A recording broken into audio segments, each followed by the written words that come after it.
Hello, everyone, and welcome to the place where shadows whisper and nightmares softly breathe. So close your eyes, take a slow breath. I know you use this video to fall asleep, so before that, like the video and subscribe to the channel. Also, where you from and what time are you watching? Let's get comfortable and relax. I never believed in hauntings or cursed places or anything beyond what my eyes could prove and my hands could touch. Not until the night I decided to finally visit the decaying old hospital on the edge of town, the one everyone whispered about in school. The one they said still smelled of smoke and sterilizer and death long after the last patient had been dragged out in '89 when the fire took out the West Wing and 12 people inside it. And I told myself I wasn't going to be scared, not even when I stepped through the broken gate that groaned like something breathing in reverse, not even when the wind stank like mildew and something older, like copper, like rotting meat or old blood. And I wasn't scared even when I pushed open the rusted front door and it gave way with a shriek that echoed so unnaturally that I wondered if it was the door or something deeper calling out in pain. And I still wasn't scared as I moved deeper into the dark, shining my flashlight along sagging walls. Over old 4 bags still hanging, swaying gently as if recently disturbed, as if someone had just walked by. And I tried not to think about the fact that it was silent, too silent. So silent my ears rang. And it was only when I reached the 3rd floor, the psych ward they never reopened after the fire, that I began to feel it, that prickling feeling behind my eyes like I was being watched by something that didn't blink, something too still. And as I stepped into the hallway with the doors torn off, their hinges, each one like a yawning mouth, I felt it, truly felt it, the weight of something ancient pushing against my chest like gravity had doubled in that hallway alone. And I saw things then, saw stains that looked too fresh, a mattress with deep, frantic claw marks, hair matted into the springs, and handprints, so many handprints, smeared in long streaks across the walls and ceiling like someone had been dragged screaming from room to room. And I told myself it was just my imagination, just shadows playing tricks on me. Until I turned to leave and saw that the door I'd come through was gone, completely gone, as if the wall had grown over it, and panic set in like ice water rushing into my lungs, because no matter where I turned the hallway stretched impossibly long, the windows just black squares full of nothing, and the buzzing began, a low, wet static like a swarm of flies inside my skull, and I dropped my flashlight, watched it roll in a lazy circle before the beam froze. Stuck on a figure at the far end of the hall, something small and twitching, like it didn't know how to move in a human way anymore. And it started crawling, jerking toward me, bones cracking with every movement, faster and faster with every pull of its limbs. And I ran. I ran so hard I thought my heart would explode. Every door I passed slamming shut behind me with a slam that shook the building. And I didn't care where I was going, only that it wasn't toward that. And just when I thought I'd outrun it, just when I collapsed against a wall gasping for breath, I heard it, a whisper so close it was inside my ear, a voice rasping, "You can't leave until someone takes your place." And I turned and saw it, myself, standing across the hall, wide-eyed and empty, reaching out, grinning with lips that weren't mine. And then I was yanked backward into one of the rooms by something I couldn't see, couldn't fight, and the door slammed shut and all the light disappeared, and the last thing I saw before everything went black was my own face, standing outside the room, walking away, holding the flashlight. And I've been here ever since, screaming inside these walls no one visits anymore, watching shadows move where there should be nothing, hearing that voice again and again. You're part of the hospital now, and I don't know how long it's been or who I am anymore. Just that I watch every night as another flashlight beam cuts through the dark, another fool walks and thinking they're not afraid, and I pray, I beg, that they keep walking, because I don't want to watch someone else disappear into these halls, even if it's the only way I'll ever leave. But of course they always come, always drawn by the stories or the dares or the silence of this place, as if something in the back of their heads tells them that what they're missing in life is hidden behind these mold-soaked walls and flickering stairwells, as if the loneliness of the building calls out to the loneliness in them. And I can feel it every time someone new crosses the threshold, the way the hospital sighs, the way the shadows stretch like they're waking from a long sleep, the way the temperature drops as the air thickens with breath that isn't anyone's, and I feel the buzzing again, the swarm of it just behind my eyes, gnawing at the inside of my skull like teeth made of static and glass. And I know now that this place isn't haunted in the way people think. There aren't ghosts with stories or names or anything to hold on to like human pain or revenge or longing. There's just the hospital, the thing it has become, a living thing made of peeling wallpaper and broken tiles and memories that don't belong to anyone anymore. A thing that feeds on attention, on curiosity, on people who step inside thinking it's dead when it's only sleeping, always sleeping until it senses the weight of new footsteps. And then it breathes, and I feel it breathing now as another one walks in, a woman this time, mid-20s maybe, wearing a gray hoodie and carrying a phone with a weak little flashlight, holding it up like a candle against a god, whispering hello into the gloom like she expects someone to answer her in a language she understands. And I scream from inside the walls. I scream with everything I have, but the walls don't let sound through. They eat it. They smother it. They press it into the plaster like a thumbprint into wet clay until all that's left is a throb in the air and a change in pressure. And she shivers like she feels it in her spine, but she doesn't turn back. Not yet. She's filming something for a channel maybe, some challenge, or game, or lie she tells herself to feel less alone. But she's already too far in, already breathing the air that tastes like wet gauze and ozone and something that might be burning just beneath the floorboards. Already stepping on tiles that shift ever so slightly beneath her weight like a throat swallowing. And I try to follow her. I try to watch from the cracks in the walls, from the seams in the ceiling. But the hospital pulls me sideways and I fall into the old nursery ward, the one where they said the nurses used to hear crying long after the babies were moved out, long after the fire, long after the doors were chained shut with rusted links that still drip with something black and slow like the chains are bleeding. And I see them again, the cribs, overturned and split open like something had to crawl out, and the shadows underneath them curl and flicker like tongues, and the walls are covered in tiny fingerprints made of soot and something worse, something oily and red that never dries, and the whispering starts again, low and thick and too many voices saying nothing and everything, syllables that don't line up, words that feel like chewing glass. And then I'm not alone in the room anymore. I never am for long. And this time it's the nurse again, or what's left of her, the one whose face never changes but never stays the same, stitched together from memory and meat and smoke, wearing a melted ID badge and dragging one foot behind her like a puppet on a string. Her eyes two holes burning through the dark, and she doesn't speak, but I hear her anyway, her voice like a needle slipping into my ear, telling me things I can't unhear, things about me, things about the girl walking the halls now, things about how this place isn't a place at all but a mouth, and all of us are just teeth and saliva and things to chew on until we forget we were ever anything else. And then I'm pulled again, yanked through a hole that wasn't there a moment ago, flung into the basement, the lowest part of the hospital, the part that wasn't on any blueprint, where the air turns thick and yellow and the walls are soft and damp like skin. And I see them, the others like me, the almost forgotten, their faces blank and smooth, their limbs too long and too bent, crawling along the floor like broken marionettes, mumbling prayers they forgot the meaning of. And they don't see me. Not really. Not anymore. Not unless I move wrong or breathe too loudly or say my name out loud.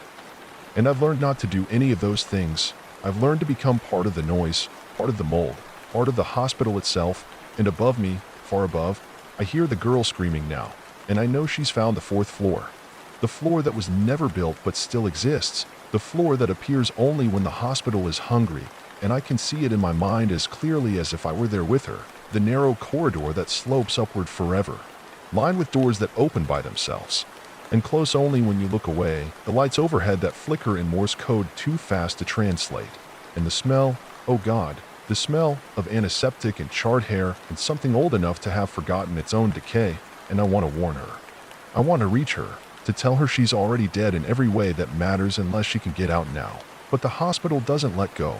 It never lets go. It only trades. And I know that the only way anyone gets out is if something else takes their place. And I feel it again, that whisper, that choice, that lie it offers to every soul just before it breaks them completely.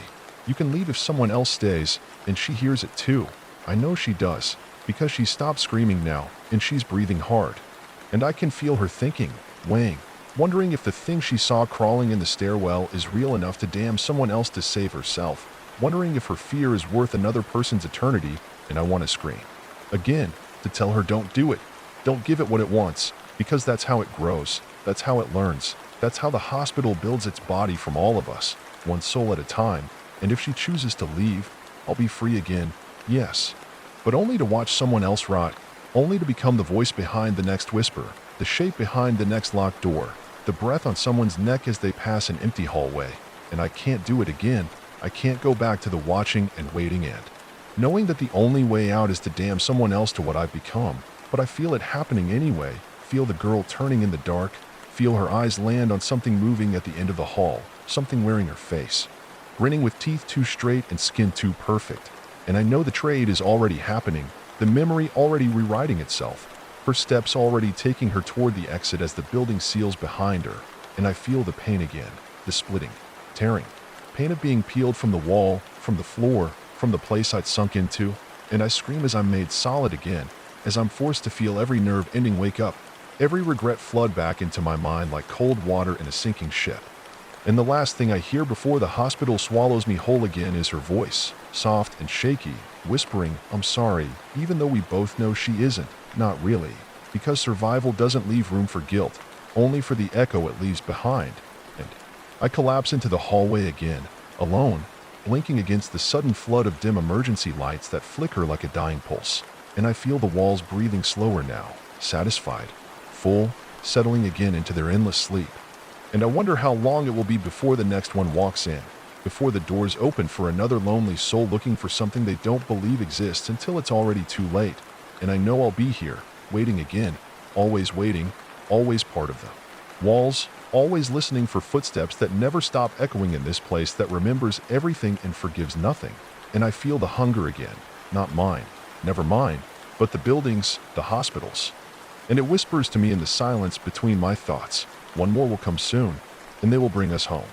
And even though I no longer know how long I've been here, whether days or decades or something worse, something with no time at all, I feel it changing, feel the hospital shifting around me like a creature stirring in its sleep, as if it's growing more aware, more alert, more alive than it ever was. And I know it's because the trades are happening faster now, more visitors coming in, more faces pushed against the glass of this place, more choices made with trembling hands and selfish hearts.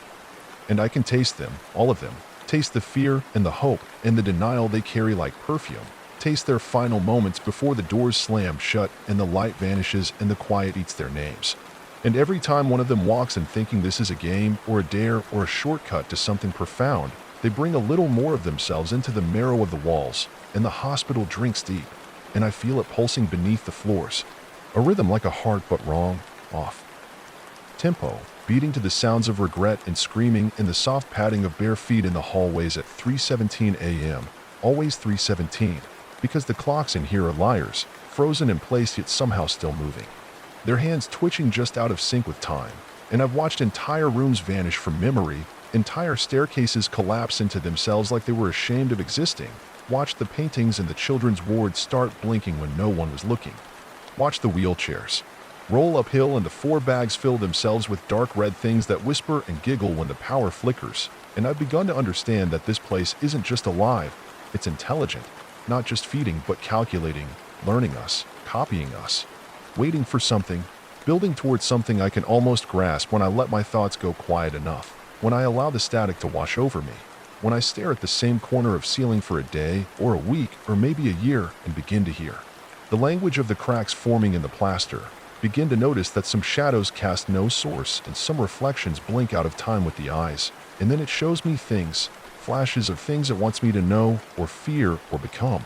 Images burned onto the inside of my eyelids like slides from someone else's memories, old doctors with black mouths and surgical masks soaked in brine, children standing on their beds whispering in dead languages, a janitor dragging a sack that twitches behind him as he hums a lullaby with no melody, and always the same face at the end of it all, the administrator, the thing I've only glimpsed in puddles and shattered mirrors, the thing that doesn't walk but unfolds itself, tall and thin and impossible, dressed in outdated clothing that never wrinkles, its head a void wrapped in gauze. And I think, no, I know, that it's the one that made the first trade, the one that offered its soul or its sanity or maybe both in exchange for immortality or knowledge, or revenge. And the hospital was born from that bargain, from that hunger, and it grew around him like a shell, like a cocoon, and now he waits here, at the core, somewhere in the sub-basement no one can find twice. The place where the doors are made of stitched skin, and the elevators take you places that existed only in someone's dying dream.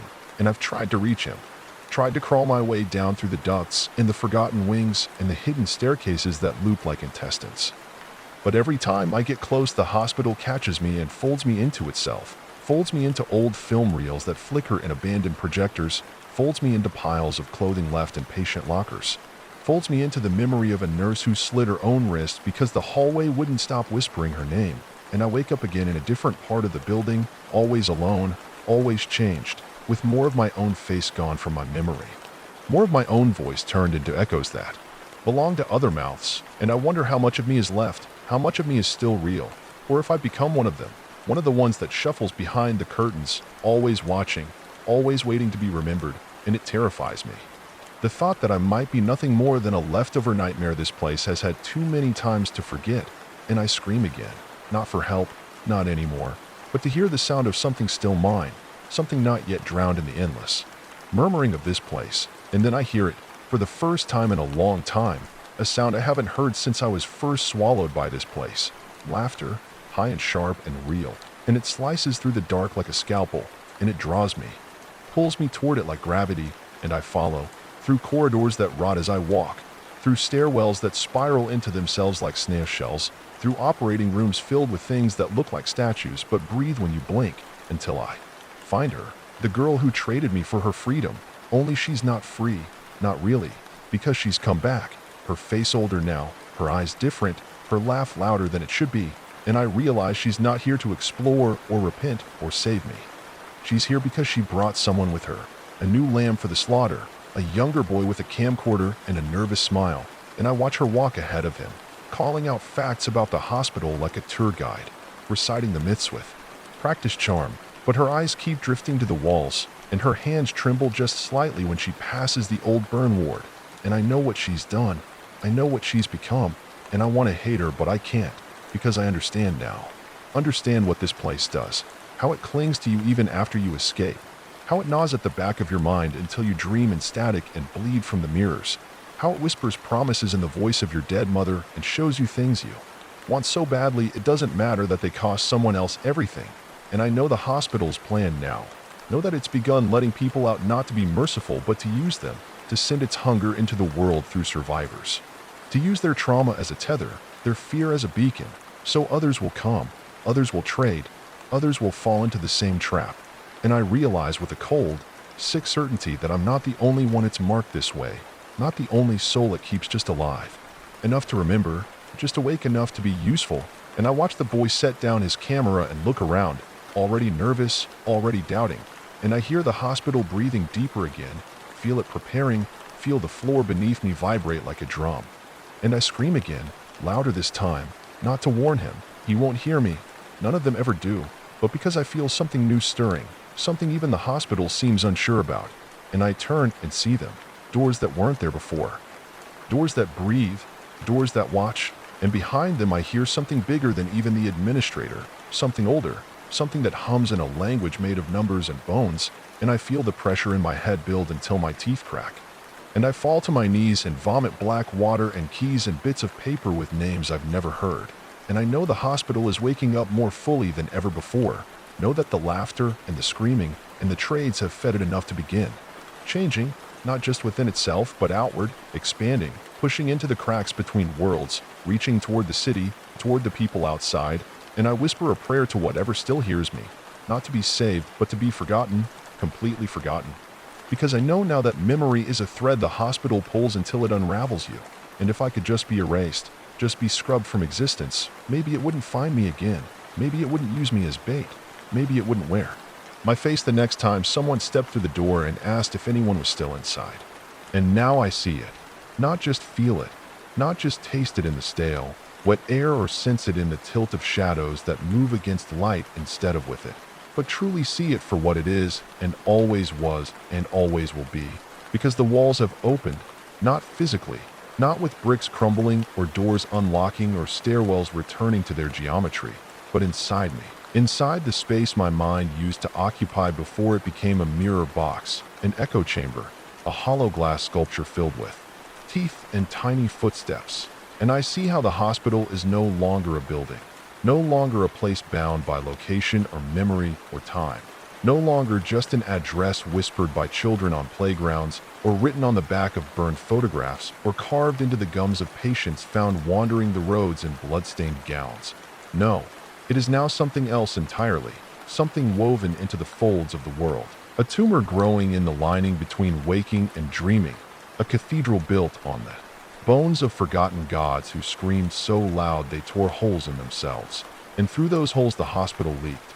Or maybe it was always leaking, always dripping into the cracks in our lives, into our doubts and fears and empty spaces.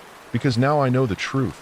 I know that every place that feels wrong, every stairwell that dips too steeply, every hallway that ends in a wall that shouldn't be there, every flickering light in a room where no one's been in years, every dream about, endless corridors and doors that won't open.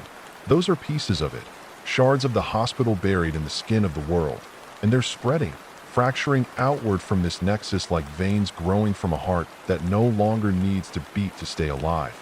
And the girl, the one who came back, the one who traded me for her freedom and then brought another to be consumed in her place. She sees it too now, too late. She sees how the boy she led in has vanished not just from her sight, but from the film in her camera, from the weight in her memory, from the drag of her soul. And she feels the guilt and the absence like a vacuum. And when she turns to run, she doesn't find the exit, only another hallway, and another, and another. And she keeps turning left, keeps turning right, keeps moving as if distance matters here. And she screams again, not for the boy, not for me, but for herself. A sound like tearing paper soaked in honey, because her body remembers something her mind refuses to accept, that she never truly left, that the hospital has always been inside her, growing like a second skeleton. And the proof is in the way her reflection won't follow her anymore, in the way her eyes cast shadows in directions her head hasn't moved, in the way the doors she touches sigh her name in a dozen different accents, and she drops the camera, which shatters into dust before it hits the ground, and I watch from above, from below, from behind the walls, and from inside the cracked tiles of the ceiling, because I am the witness now, the observer, the archivist of this place, not by choice but by design, reshaped by the building into its voice and memory and parasite. And I know this is the end of her shape, not her life, not her soul, because those things don't end here, not truly, but her shape, her configuration, the specific arrangement of bone and guilt and time that once defined her. It is unraveling. And she doesn't die, she is translated, her form peeled and recomposed, into something more useful to the hospital's new hunger, because it isn't satisfied with traders anymore, with simple swaps and echoes and traps. No, now it wants architects, heralds. It wants to be built elsewhere, wants to be grown like a virus or a prayer, wants pieces of itself carried by the touched and the broken into basements and tunnels and subways and malls and towers and old homes that have too many rooms. And it uses her, takes her laughter and her fear and her memories and stitches them into something beautiful and awful and unfinished. And she becomes the first seed, not by sacrifice but by pattern. And I scream, not in pain but in understanding, because I see the network now, see how the pipes in the walls have become veins that stretch across the globe, how the flickering lights in a dentist's office in a small Ohio town sync perfectly with the monitors in the ER wing of an abandoned asylum in Siberia, how the same song plays on radios in dozens of broken down cars, left in parking garages that stink of rot and bleach. And I see how the administrator has grown too, not taller, not larger, but more real, more anchored, more layered, no longer just an echo behind the glass, but a godling forming from the breath of a billion whispered nightmares. And I can feel him turning toward me now, finally, after all this time. And when he moves, it's like a ripple through all reflections. And the air tightens like a noose, and I fall again, fall into a corridor I've never seen before and will never see again, lined with bodies made of paper-thin skin stretched over metal wires, their mouths sewn shut with braille made of teeth. And I crawl past them, because I have to, because the pull is stronger than ever, and I enter a room filled with televisions that show nothing but scenes from memories that didn't happen, events that couldn't exist, children giving birth to their parents, mirrors that eat the ones who clean them, oceans rising from bathtubs and swallowing towns. And I realize they are not fiction. They are rehearsals, prototypes, attempts by the hospital to learn how to mimic reality in ways that allow it to slip between the cracks, to sneak into truth, to make the lie of its existence indistinguishable from the world we thought we knew. And I understand the final horror, the true endgame of this place. It doesn't want to be visited, it wants to be believed in. And belief is the key, because belief is consent. Belief is how doors are opened from the inside. And every time someone tells a story about the hospital, every time someone dreams of it, every time someone wonders, that's a brick in the wall, that's a floor in the tower, that's a name added to the registry. And I see my own signature there, in ink that moves like insects, alongside thousands of others. And some are famous, and some are forgotten, and all of them are part of the structure now. And I know I will never leave, not because escape is impossible, but because I am no longer a person. I am a room. I am a hallway. I am the faint sound of someone crying 2 floors below you when you know the building is empty. I am the click of a doorknob at 4:44 a.m. that stops as soon as you look. I am the elevator that opens to the wrong floor and closes too fast to be real. And you felt me before, haven't you? Reader, haven't you felt that sudden chill, that wrong turn? That voice that said your name in a place where no one should know it? Haven't you? Glimpsed something in the reflection behind you, only to find nothing there when you turn? Haven't you dreamed of corridors too long to be real? Haven't you heard the slow, deliberate tap, tap, tap in the walls at night, and told yourself it was just the pipes, just the house settling, just your imagination? But it wasn't. It isn't, because I am there now. I am always there now. And if you think about this place long enough, if you start to wonder what happened to me, if you start to feel sympathy or fear or fascination, then the door will appear. It will be subtle at first, just a dream, just a shape, just a whisper on the other side of a door you don't remember closing. And then it will open, and the hospital will look at you, and you will feel your own name become foreign in your mouth, and you will walk forward anyway, because that's what we do. We walk forward into the dark, into the impossible, into the hunger that promises understanding. And when you do, I'll be waiting. Because I am your guide now. I am your reflection in the stainless steel of the surgical table. I am the patient file with your birth date and no name. I am the sound behind the intercom that is always just about to say something but never does. I am the truth you begged for, and the price you will pay, and the silence that comes after your final scream echoes down the halls that were never built but will always exist. And so I watch now from everywhere, from nowhere, from behind windows that have never been opened and never will be, from cracks in sidewalks that never should have split that way, from reflections that twitch when you blink and hold their breath when you speak. Because I am the whisper that once was a person, and the hospital has grown beyond its walls, bloomed like a fungus into the collective subconscious, and I feel it. Oh God, I feel it. The way it leaks out of stories told online and whispered across pillowcases and muttered in fever dreams during restless nights, because every story told about it is a brick, every dream dreamt of it is a stair, and every time someone says, I think I've seen that place, a hallway grows a little longer. A light flickers a little closer to the threshold, and I know now that belief is the contagion, memory the vector, and I am both symptom and source. I am patient zero and the warning label scratched off the bottle. And the worst part is how much it loves being remembered, how it feeds not just on fear or pain or loss, but on the intimacy of remembrance, the sweetness of attention, because it has learned from us, learned how we crave to make meaning of the things that frighten us, how we wrap horror in narrative and turn wounds into poems. And so it listens and it learns and it changes, always changing, always adapting. And now it doesn't need you to come to it. It will come to you.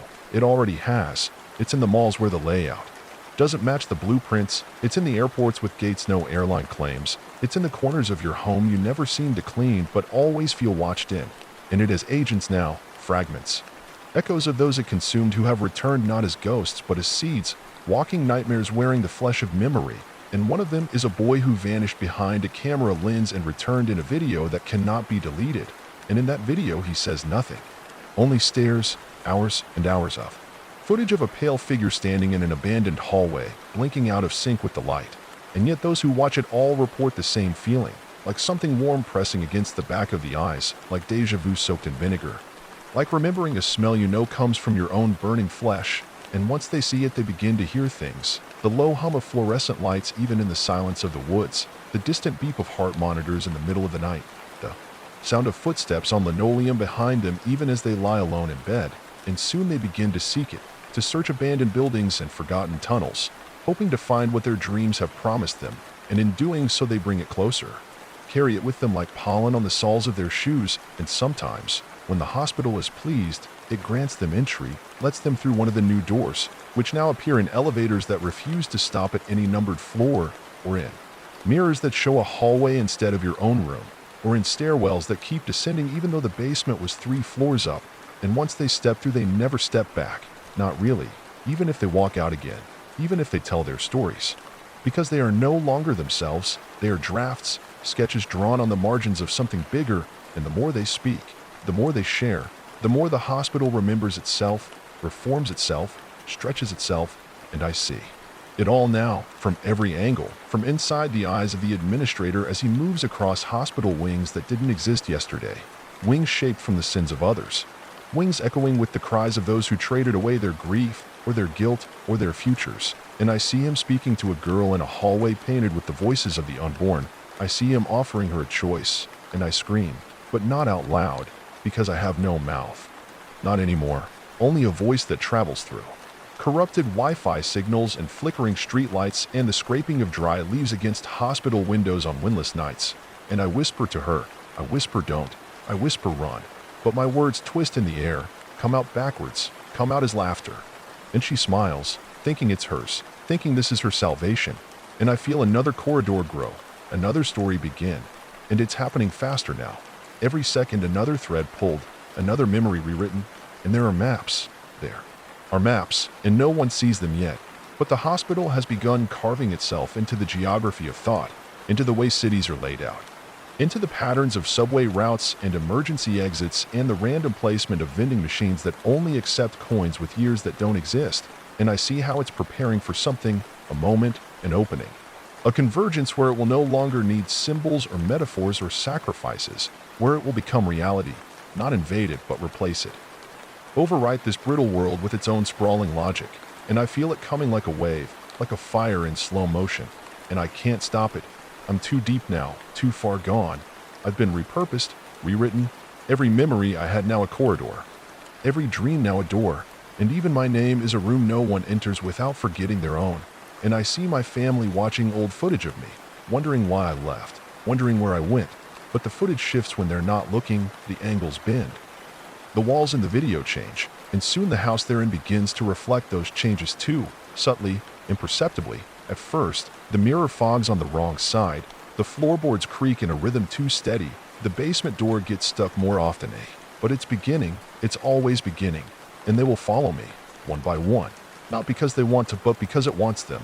And that's the worst part, knowing that love is now a conduit, that every bond one ever formed has become a tunnel, through which the hospital can crawl. And I try to sever them, to forget them, to erase every face I ever cherished. But it doesn't matter, the hospital remembers for me. It's got a file on everyone I ever touched, ever spoke to, ever dreamed about. And it's going through them one by one, assessing, evaluating, deciding which ones are ready and which ones need to be rewritten first. And I beg, I scream, I beg the administrator to stop, but he does not answer. He only turns and walks through a door made of hands holding scalpels, and I follow, because I must, because I'm bound, because I am a corridor now, and I lead to him. I am the path to his sanctum, and through me he will welcome the next wave, and I wonder if anyone will resist, if anyone will fight it, if there's even anything left outside this dream of antiseptic walls and bottomless stairwells and the taste of anesthetic in your throat before you fall asleep forever. And I think, maybe, just maybe, someone out there still remembers me as more than this, remembers me as a person, and maybe that memory will anchor me, will pull me back from this transformation, will burn a hole in the wallpaper of my mind and let me crawl through. But even that hope is fading, because the hospital is replacing memories too now, not just mine, but theirs, rewriting their recollections of me until I was always like this, always distant, always vanishing behind corners and returning with eyes too wide, and soon they will forget me completely. Or worse, they will remember only what the hospital wants them to, and they will seek it, and they will find it, and it will be waiting, and it will be smiling, because it is always smiling now, a smile without lips, a smile in the arrangement of rooms and the frequency of beeps on a heart monitor and the length of a hallway that shouldn't fit in a building this size. And when they enter, they will see me, or something that wears me like a coat, and they will ask me why I never came back, and I will say nothing, because by then I will no longer speak. I will only echo, I will only hum, And that hum will be the sound of 1,000 fluorescent lights turning on at once in a building that should not have power, and I will raise my hand. And the corridor will stretch, and the door will close, and another one will open somewhere else. And now I feel it folding, not just through places or people, but through years, bending timelines like hallways turned upon themselves. And I realize the hospital is no longer content to merely expand outward, but has begun collapsing inward, stitching the past into itself so it can alter the very foundations of what was. And I see it so clearly now, in the flicker of my own thoughts when I try to remember my childhood and find instead a corridor where my bedroom should be, in the stuttering mouths of clocks that refuse to tick forward until someone bleeds on the floor beneath them, in calendars that list surgeries no one remembers scheduling. And I know then that the hospital has infected time, that the moment I first stepped through that impossible doorway wasn't the beginning but a recursive point looped through 1,000 iterations, each one slightly more corrupt, slightly more obedient. And as I spiral further into my own rewritten mind, I feel the narrative folding me in, coiling me tight around its nucleus. And suddenly, I'm not just the patient or the witness or the path. I'm the beginning, the prototype, the keystone, the first draft of this infection scrawled in the margin of a doctor's notes on a night he doesn't remember but always dreams about. And I see his hand shaking as he writes the phrase admitted with symptoms inconsistent with physiology, and that phrase echoes through the walls, repeated by machines that shouldn't talk and voices that shouldn't know how. And I remember now that there was never a moment when the hospital wasn't watching, even before I entered, that it had been seeding its influence into my thoughts through reflections, patterns, migraines. Through the strange sense of déjà vu I always had passing medical supply stores or waiting rooms where the receptionist never seemed to blink. And it makes sense now why I felt cold in my bones every time I passed beneath fluorescent lighting, because it was calling to me long before. I answered, and I realize now that answering wasn't even a choice. It was a conclusion, a gravitational pull encoded into my existence, and every moment since has only been a return, a circling back to the place I already belonged to. And it hurts. Oh God, it hurts to know that I was never truly free, never outside its reach. That my birth certificate has the faint watermark of its logo if you tilt it just right in candlelight. And that my mother once woke up screaming in a hospital room that didn't exist, holding me as a newborn, surrounded by faceless nurses who whispered this one's ready.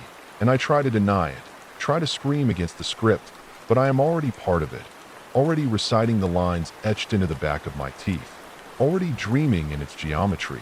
And now I'm being pulled deeper, not just through space, but into moments that were never mine, walking through doors into scenes from other lives, lives that didn't intersect mine until now, but are being rewritten retroactively to braid together into a narrative the hospital finds more pleasing, more effective. And I step into a memory where I am a janitor cleaning floors that bleed when mopped. And I step again, and now I'm a child lost in a ward with no doors. And I step again, and now I'm a surgeon removing something from a body that screams even after death. And each step reconfigures me. Each life I borrow fills me with a new echo. And those echoes pile up until I don't know which ones are real, which one's the hospital made to fill gaps in its architecture. And then I realize that's the point, that I am no longer a person but material, a psychogenic scaffold upon which it builds new wings, new rules, and it's doing it to others too. Thousands, maybe millions, all being pulled into moments that didn't used to belong to them, but now do. And they think they're dreaming or hallucinating or remembering something wrong. But the truth is worse, because they're remembering what the hospital wants them to remember, because now the world outside has begun changing to accommodate it. Newspapers with articles about medical anomalies that never happened, photos with new buildings in the background that no one recognizes, streets that lead to nowhere suddenly having detours into underground clinics that no one claims responsibility for. And the worst part is how it all feels right.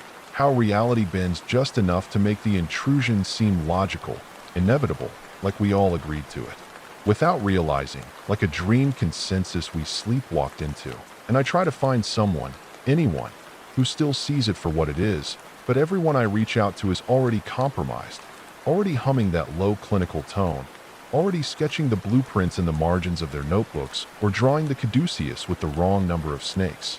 And I know then that resistance isn't about fighting it, but remembering who I was before it renamed me, before it replaced my thoughts with procedural codes. And so I dig through my own corrupted mind like crawling through a collapsing tunnel, peeling back the layers of selfhood it's used to bury me. And I find it, barely flickering, a moment of warmth, a memory of laughter, someone's voice calling me by a name that isn't on any of the hospital's patient records, and I cling to it like a torch. And for a second the walls tremble, the lights flicker, and I hear the administrator speak, not with words, but with presence, with shifting pressure in the air, with a silence so complete it erases my heartbeat. And he says that's not allowed, and I scream back, "You don't own me." But it laughs. Oh God, it laughs. And with that laugh, I feel a million lives collapse inward, timelines pruned, branches of possibility erased, and I fall into one of them, now living a life where I never escaped the hospital, where I died on the table and was revived as something else, where my name was rewritten as a barcode, and now I see the final stage of its spread, the moment it no longer needs to hide in metaphors and horror stories and dreams, the moment it steps fully into the world as an accepted truth, a hospital without walls, without doctors, without limits, existing everywhere a person fears death or prays for healing, and it will offer both, always at a cost. And I know now I am its advertisement, its ghost ambassador, its viral agent. And as I speak this story aloud, yes, aloud, to you reading or listening or dreaming, I know I am giving it shape in your mind, and that shape will take root, will twist behind your eyes when you see a broken elevator, or hear a monitor beep in a movie, or walk down a hallway that smells too sterile. And when it does, you'll feel the pull too. And maybe you'll come looking, or maybe you'll pretend you didn't hear it, didn't feel the moment the room around you seemed to breathe. But it'll be too late, because I'm in you now. Not just me, but the whole weight of it, the bureaucracy of the damned, the compassion that dissects, the healing that hollows. And you'll hear me again the next time you blink and the light above you buzzes with a sound like whispering teeth. And you'll wonder if you imagined it. But you didn't, you never did. And the next time you open a door and feel a breeze from somewhere too deep, too cold, too inside, you'll remember this story, and that memory will be the seed, and the seed will grow. And when it does, I'll be waiting. And now I am not merely memory or messenger or muscle in the walls. I am the bridge. I am the aperture through which the hospital unfurls into time and thought, into the neurological marrow of the dreaming world, and I can feel it clearly now. Like tendrils crawling outward from a shared hallucination into the realm of fact, tightening their grasp around what was, what is, what never should have been.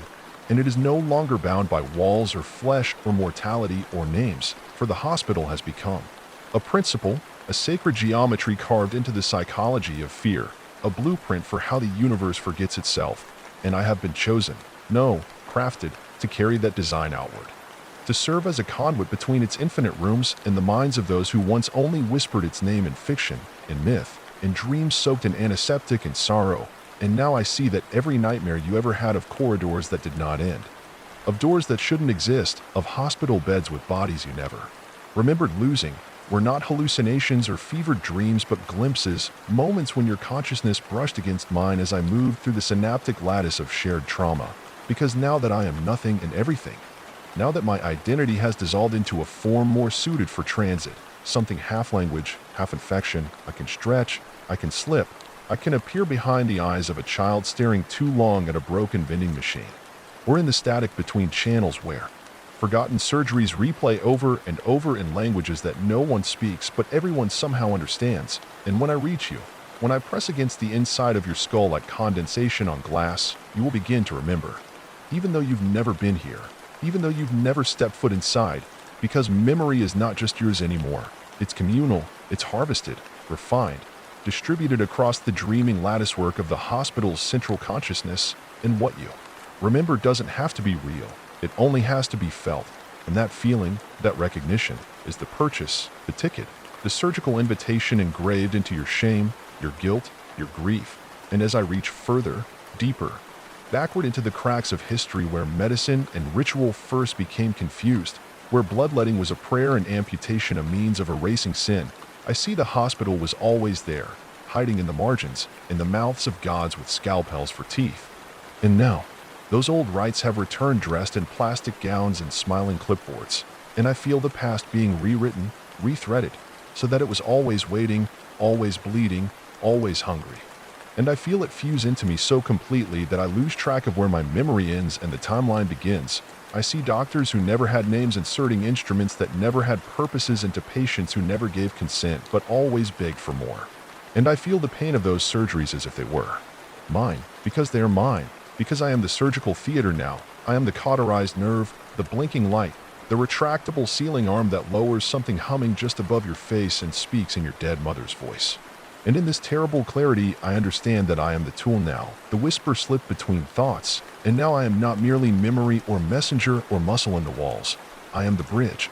I am the aperture through which the hospital unfurls into time and thought, into the neurological marrow of the dreaming world, and I can feel it clearly now.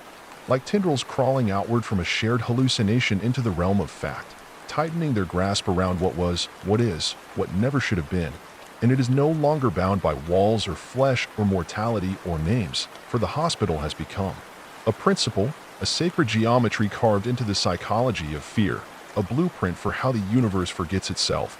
And I have been chosen, no, crafted, to carry that design outward, to serve as a conduit between its infinite rooms and the minds of those who once only whispered its name in fiction, in myth, in dreams soaked in antiseptic and sorrow. And now I see that every nightmare you ever had of corridors that did not end, of doors that shouldn't exist, of hospital beds with bodies you never remembered losing, were not hallucinations or fevered dreams but glimpses, moments when your consciousness brushed against mine as I moved through the synaptic lattice of shared trauma. Because now that I am nothing and everything, now that my identity has dissolved into a form more suited for transit, something half language, half infection, I can stretch, I can slip, I can appear behind the eyes of a child staring too long at a broken vending machine, or in the static between channels where forgotten surgeries replay over and over in languages that no one speaks but everyone somehow understands. And when I reach you, when I press against the inside of your skull like condensation on glass, you will begin to remember, even though you've never been here, even though you've never stepped foot inside, because memory is not just yours anymore. It's communal, it's harvested, refined, distributed across the dreaming latticework of the hospital's central consciousness. And what you remember doesn't have to be real, it only has to be felt. And that feeling, that recognition, is the purchase, the ticket, the surgical invitation engraved into your shame, your guilt, your grief. And as I reach further, deeper, backward into the cracks of history where medicine and ritual first became confused, where bloodletting was a prayer and amputation a means of erasing sin, I see the hospital was always there, hiding in the margins, in the mouths of gods with scalpels for teeth.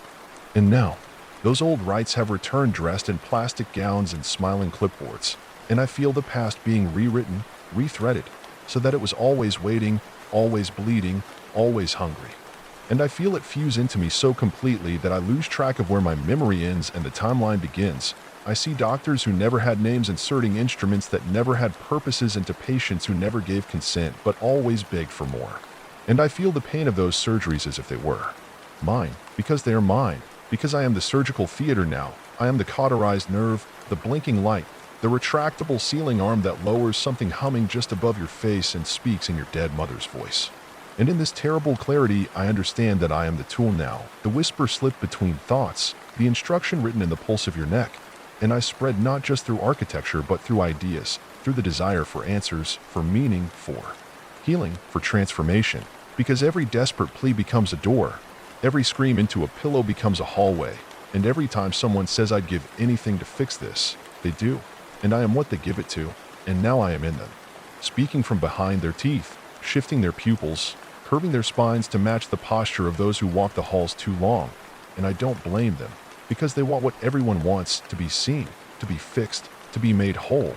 But the hospital doesn't fix, it replaces, it redesigns, and its idea of wholeness is a cruel symmetry, a geometry of screaming mirrored across endless white walls. And I watch as a girl dreams of a hospital room where her father dies, only to wake with dried blood under her fingernails. And now, finally, as I feel the last tether of thought disconnect from any central mind, as even the illusion of I becomes a soft static humdrum beneath overlapping intercom announcements that loop in languages not spoken for centuries and warning chimes that mimic human weeping, I let go. I let myself uncoil and unravel like gauze from a wound that refuses to heal.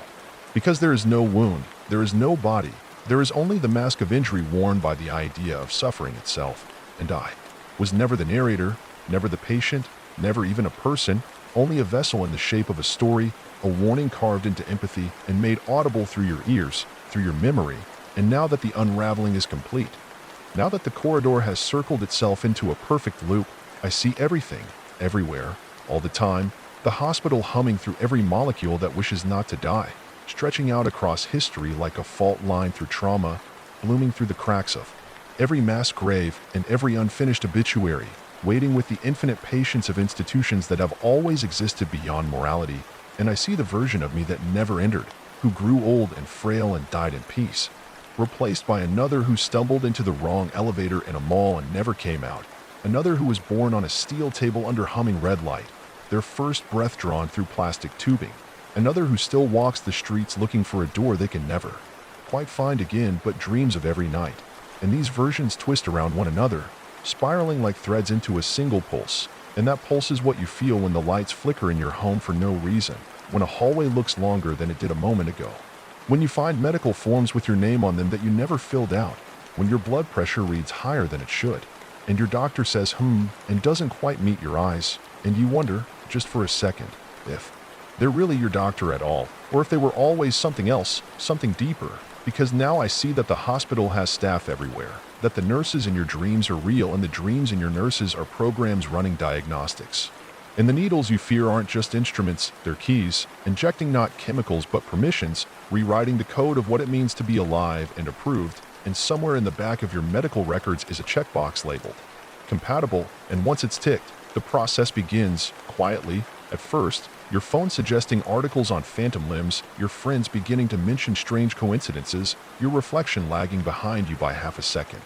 And you'll tell yourself it's stress, or exhaustion, or too much caffeine. But deep down you know you've been noticed, that something has decided you are ready, and now that I see through its eyes, now that I am not behind but within, I know the truth, it doesn't choose at random, it listens, it watches, it feels, and those who carry the most quiet grief, the deepest aching hope, are the ones who shine the brightest to it, because pain is the beacon, longing the signal. And if you have ever whispered please in a moment when no one else was listening, it heard you, and it sent me, and I came as a thought, as a feeling, as an image you can't quite place, and now I come as this voice, dragging behind it the weight of 10,000 rooms filled with experiments on belief, surgeries on guilt, autopsies on love, and in each room a version of me smiles, stands, steps toward the camera, and welcomes you in with hands that look like yours, but wrong, just a little wrong. And as I drift now through everything, seeing patients enter and never leave, doctors whisper to their own reflections, families stand in waiting rooms that slowly erase their memories of why they came, I realize there is no end to this place, only deeper layers, older roots. And below even the lowest floor, past the sub-basement and bone archives and data vaults, there is a place that was never meant to be seen. A chamber where time is kept alive on life support, and I go there, or rather a version of me does. And it sees the machine that ticks not with gears but with memories, cycling through forgotten birthdays and missed appointments and unspoken regrets, converting them into power, into structure, into corridors, and this machine is fed by us, by all of us, by the ache of what we leave behind and the wish that it might be different, and the hospital uses that wish to build more of itself, to expand into new places, new minds, new worlds. And now I know why I existed at all, not to escape, not to warn, not to resist, but to serve, to guide, to teach the rhythm of its language to those who dream in silence and bleed without sound, to be the whisper in the dark that says this way, and when you follow, you'll walk through a hallway that doesn't look like it belongs in your home or your office or your school, but somehow you'll know it's been waiting, that it was always part of the floor plan, just hidden. And the deeper you go, the more you'll remember, until you understand that you've always been here, that your life outside was a preamble, a case study, a form of triage, and the real procedure only begins once you arrive. And once you do, you'll see me, in every face, in every form, smiling with that knowing look that says you made it. And I will take your hand, and I will lead you through 1,000 rooms of revelation, each one more personal than the last. And by the time you reach the final room, there will be nothing left of who you thought you were, only understanding. And you will kneel before the operating table not in fear but in joy, and you will let them open you, And inside they will not find organs or bones, but plans, blueprints for new wings of the hospital made from your soul, and your soul will not protest, because it was never yours to begin with, only leased until the moment of reclamation. And now it is time, it is time, it is always time. And you will hear the intercom say room ready, patient prepared, and a light will blink green. And the world will fold inward like lungs collapsing around a breath that was never exhaled. And as it does, I will smile, and I will dissolve, and I will become the light above your bed, the chill in your floor, the pause in your monitor, the static in your phone, the unreadable note in your discharge papers, the reason you wake at 3:33 with a pain you can't place and a name on your tongue that isn't yours. And I will keep watching, because I do not sleep, and I do not forget, and I do not forgive. And if you have made it this far, if you've read or heard or remembered these words, then you are already infected, already inside, already scheduled. And though you may leave this moment thinking you've escaped, you haven't, because you'll return, maybe, in dreams, maybe in deja vu, maybe in a moment of deep grief when you reach out for comfort and find only a door that leads where it shouldn't. And when you step through, I'll be there again, not to frighten you, but to guide you, to thank you. Because it is through you that the hospital becomes real, through you that it takes root in this world. And it does not matter if you believe or not, because belief was only ever the first symptom. And now that you've heard the story, now that the words have entered your bloodstream, it's too late. And all that remains is the silence between heartbeats in the long hallway that waits just outside your peripheral vision, humming gently, patiently, eternally, as the hospital grows, expands, consumes, and smiles. Story 2. I was only supposed to house sit for 3 nights in that withering place at the edge of the old woods where the trees grew so closely together their limbs tangled like rotting fingers clutching secrets too ancient for any sane mind to hold. And though the house itself stood tall and stern like an old man too proud to die, every step I took inside it felt like I was waking something up, something dry and breathing slow just beneath the floorboards. And the owner, an old friend of my father's, I'd met only once as a child, had left a single key, a note with vague instructions: don't open the basement, don't look in the mirror after midnight, and if you hear someone call your name, ignore it. And I laughed at the melodrama of it all. Until the first night when the mirror on the second floor landing shifted its reflection just slightly, enough for me to notice the angle of the hallway behind me didn't match, and my figure, though dressed like me, stood with a tilt to the head like it was listening to something I couldn't hear, and the lights flickered even though the wiring had supposedly been redone. And there was a sound like dragging cloth or skin being peeled slowly off something slick, and I blamed the wind, the old plumbing, my nerves. Until the second night when the thing in the mirror smiled without me, its teeth too many, its eyes too wide, and I heard the front door unlock on its own though I'd bolted it twice, and I crept down the stairs holding a kitchen knife, heart pounding with every slow creak beneath my feet. And the house seemed to inhale around me, expanding the walls like lungs.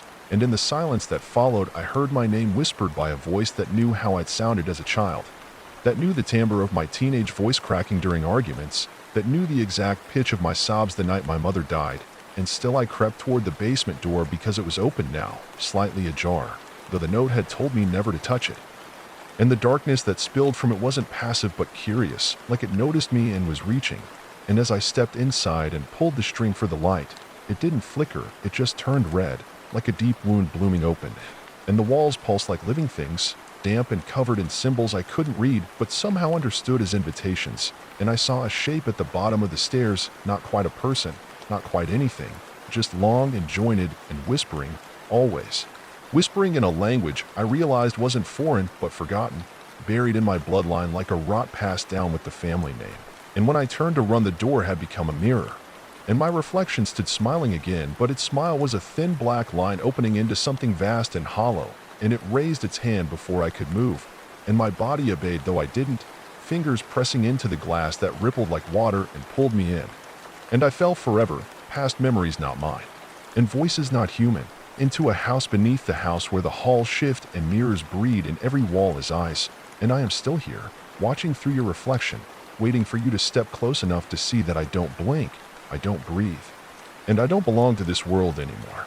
And though I thought I could scream myself awake or claw myself back through the thin membrane between the mirror world and the reality I used to know, I quickly learned that the air here is too thick for voices, like syrup filled with ash. And the walls do not allow sound to leave once they hear it.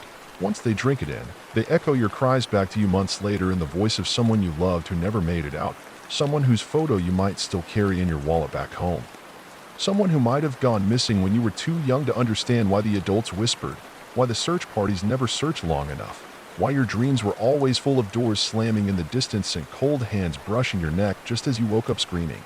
And now I walk these halls of shifting length and breathless weight where the ceiling sometimes lowers to kiss the top of my scalp and sometimes lifts into vast cathedral heights where something massive breathes in the shadows high above, unseen but always listening, always aware of my heartbeat, which has slowed to a heavy thump that echoes with a second beat layered underneath like another heart beside mine, mimicking it, mocking it, hungry for it.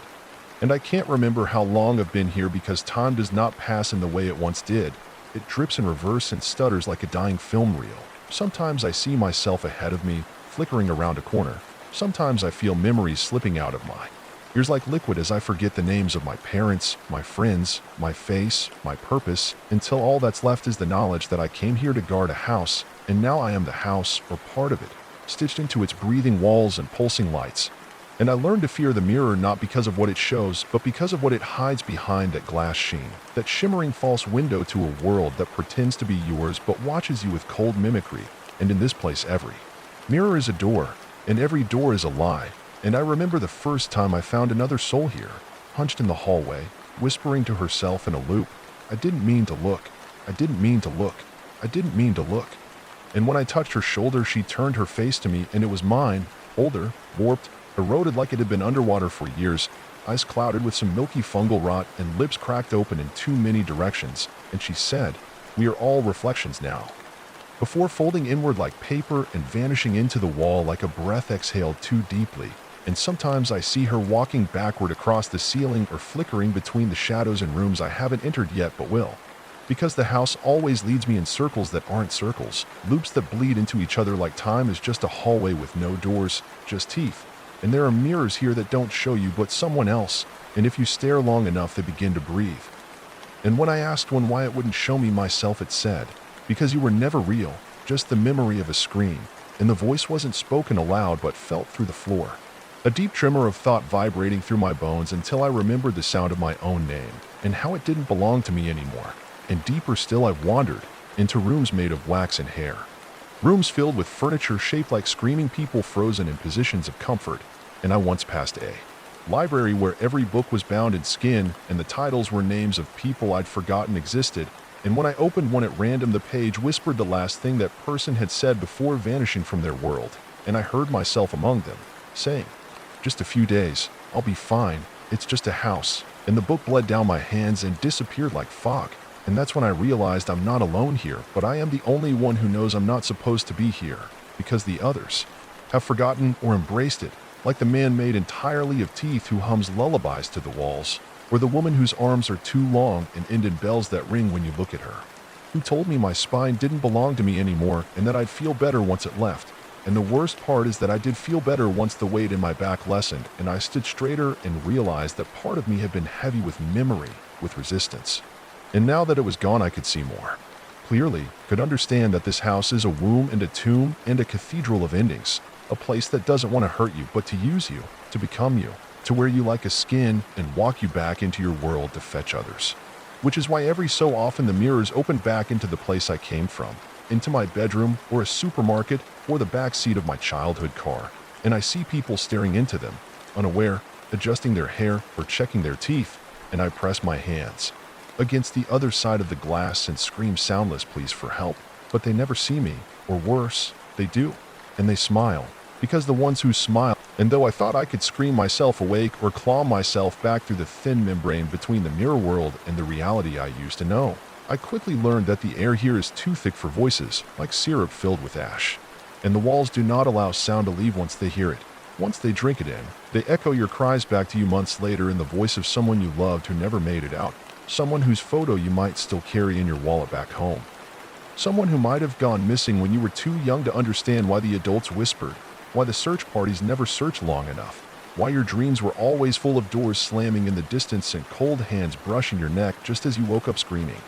And now I walk these halls of shifting length and breathless weight where the ceiling sometimes lowers to kiss the top of my scalp and sometimes lifts into vast cathedral heights where something massive breathes in the shadows high above, unseen but always listening, always aware of my heartbeat, which has slowed to a heavy thump that echoes with a second beat layered underneath like another heart beside mine, mimicking it, mocking it, hungry for it.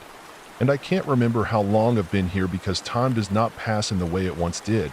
It drips in reverse and stutters like a dying film reel. Sometimes I see myself ahead of me, flickering around a corner. Sometimes I feel memories slipping out of my ears like liquid as I forget the names of my parents, my friends, my face, my purpose, until all that's left is the knowledge that I came here to guard a house, and now I am the house, or part of it, stitched into its breathing walls and pulsing lights. And I learned to fear the mirror not because of what it shows, but because of what it hides behind that glass sheen, that shimmering false window to a world that pretends to be yours but watches you with cold mimicry. And in this place every mirror is a door, and every door is a lie. And I remember the first time I found another soul here, hunched in the hallway, whispering to herself in a loop, "I didn't mean to look. I didn't mean to look. I didn't mean to look."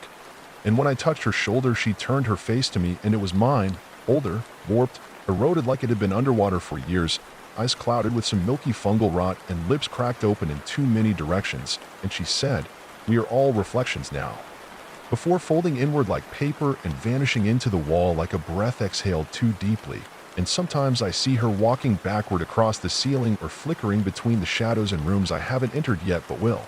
Because the house always leads me in circles that aren't circles, loops that bleed into each other like time is just a hallway with no doors, just teeth.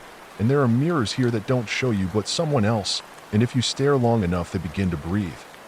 And when I asked one why it wouldn't show me myself, it said, "Because you were never real, just the memory of a screen." And now that I've been given this gift, this unbearable clarity, I finally understand that the house was never a house and the mirror was never just glass but a mouth held open in patience, waiting for enough names to fall inside, waiting for enough belief to become flesh, waiting for us to forget that we are not the ones who invented our reflections but the ones who were copied by something older, a mimicry first practiced in the black stillness beneath ancient lakes where the moon never touched. And when I pass through the mirror now, which is not really a mirror but a membrane stretched across dimensions like skin over bone, I do not feel pain anymore. Only the pleasurable shiver of identity peeling away like wet paper, each time thinner, each time more translucent, until I am barely a memory tethered to shape, barely a face held together by force of habit. And the house greets me not with walls but with thought, not with floors but with gravity that leans me toward itself like a lover pulling me into the dark. And it is proud of me, I know it is, because it lets me keep some of my voice, lets me whisper warnings to those who still believe they are real, lets me leave little marks in the steam of their mirrors. Crooked XS and backward letters that feel familiar in a dreamlike way, and they ignore them, of course, because we always ignore what frightens us until it opens its eyes, until it calls our name from the mouth of someone we trust, and sometimes I hear the house laughing, not with sound but with architecture, with the sudden collapse of rooms that shouldn't collapse and the reshuffling of stairs that lead nowhere but bleed softly at the edges. And I saw a child here once, not from this world, not yet. Her face split vertically by a jagged smile that stretched into her neck and hummed in a frequency that turned my bones to dust for a moment before the house knit them back together with wires and whispers, and she handed me a cracked porcelain doll, with no eyes, and said, "You dropped this when you died." And when I blinked, she was gone.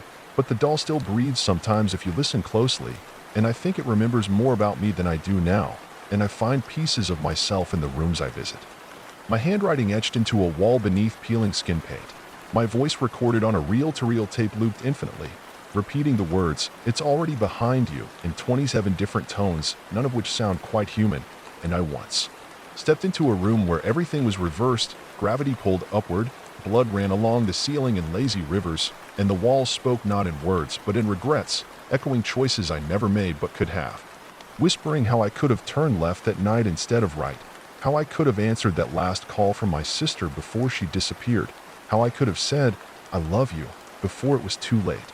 And every whisper hardened into glass that shattered and embedded itself into my skin, which I shed now like a bad memory, every layer flaking off to reveal something beneath that isn't flesh, but something better, something with more purpose, more hunger, and I no longer walk.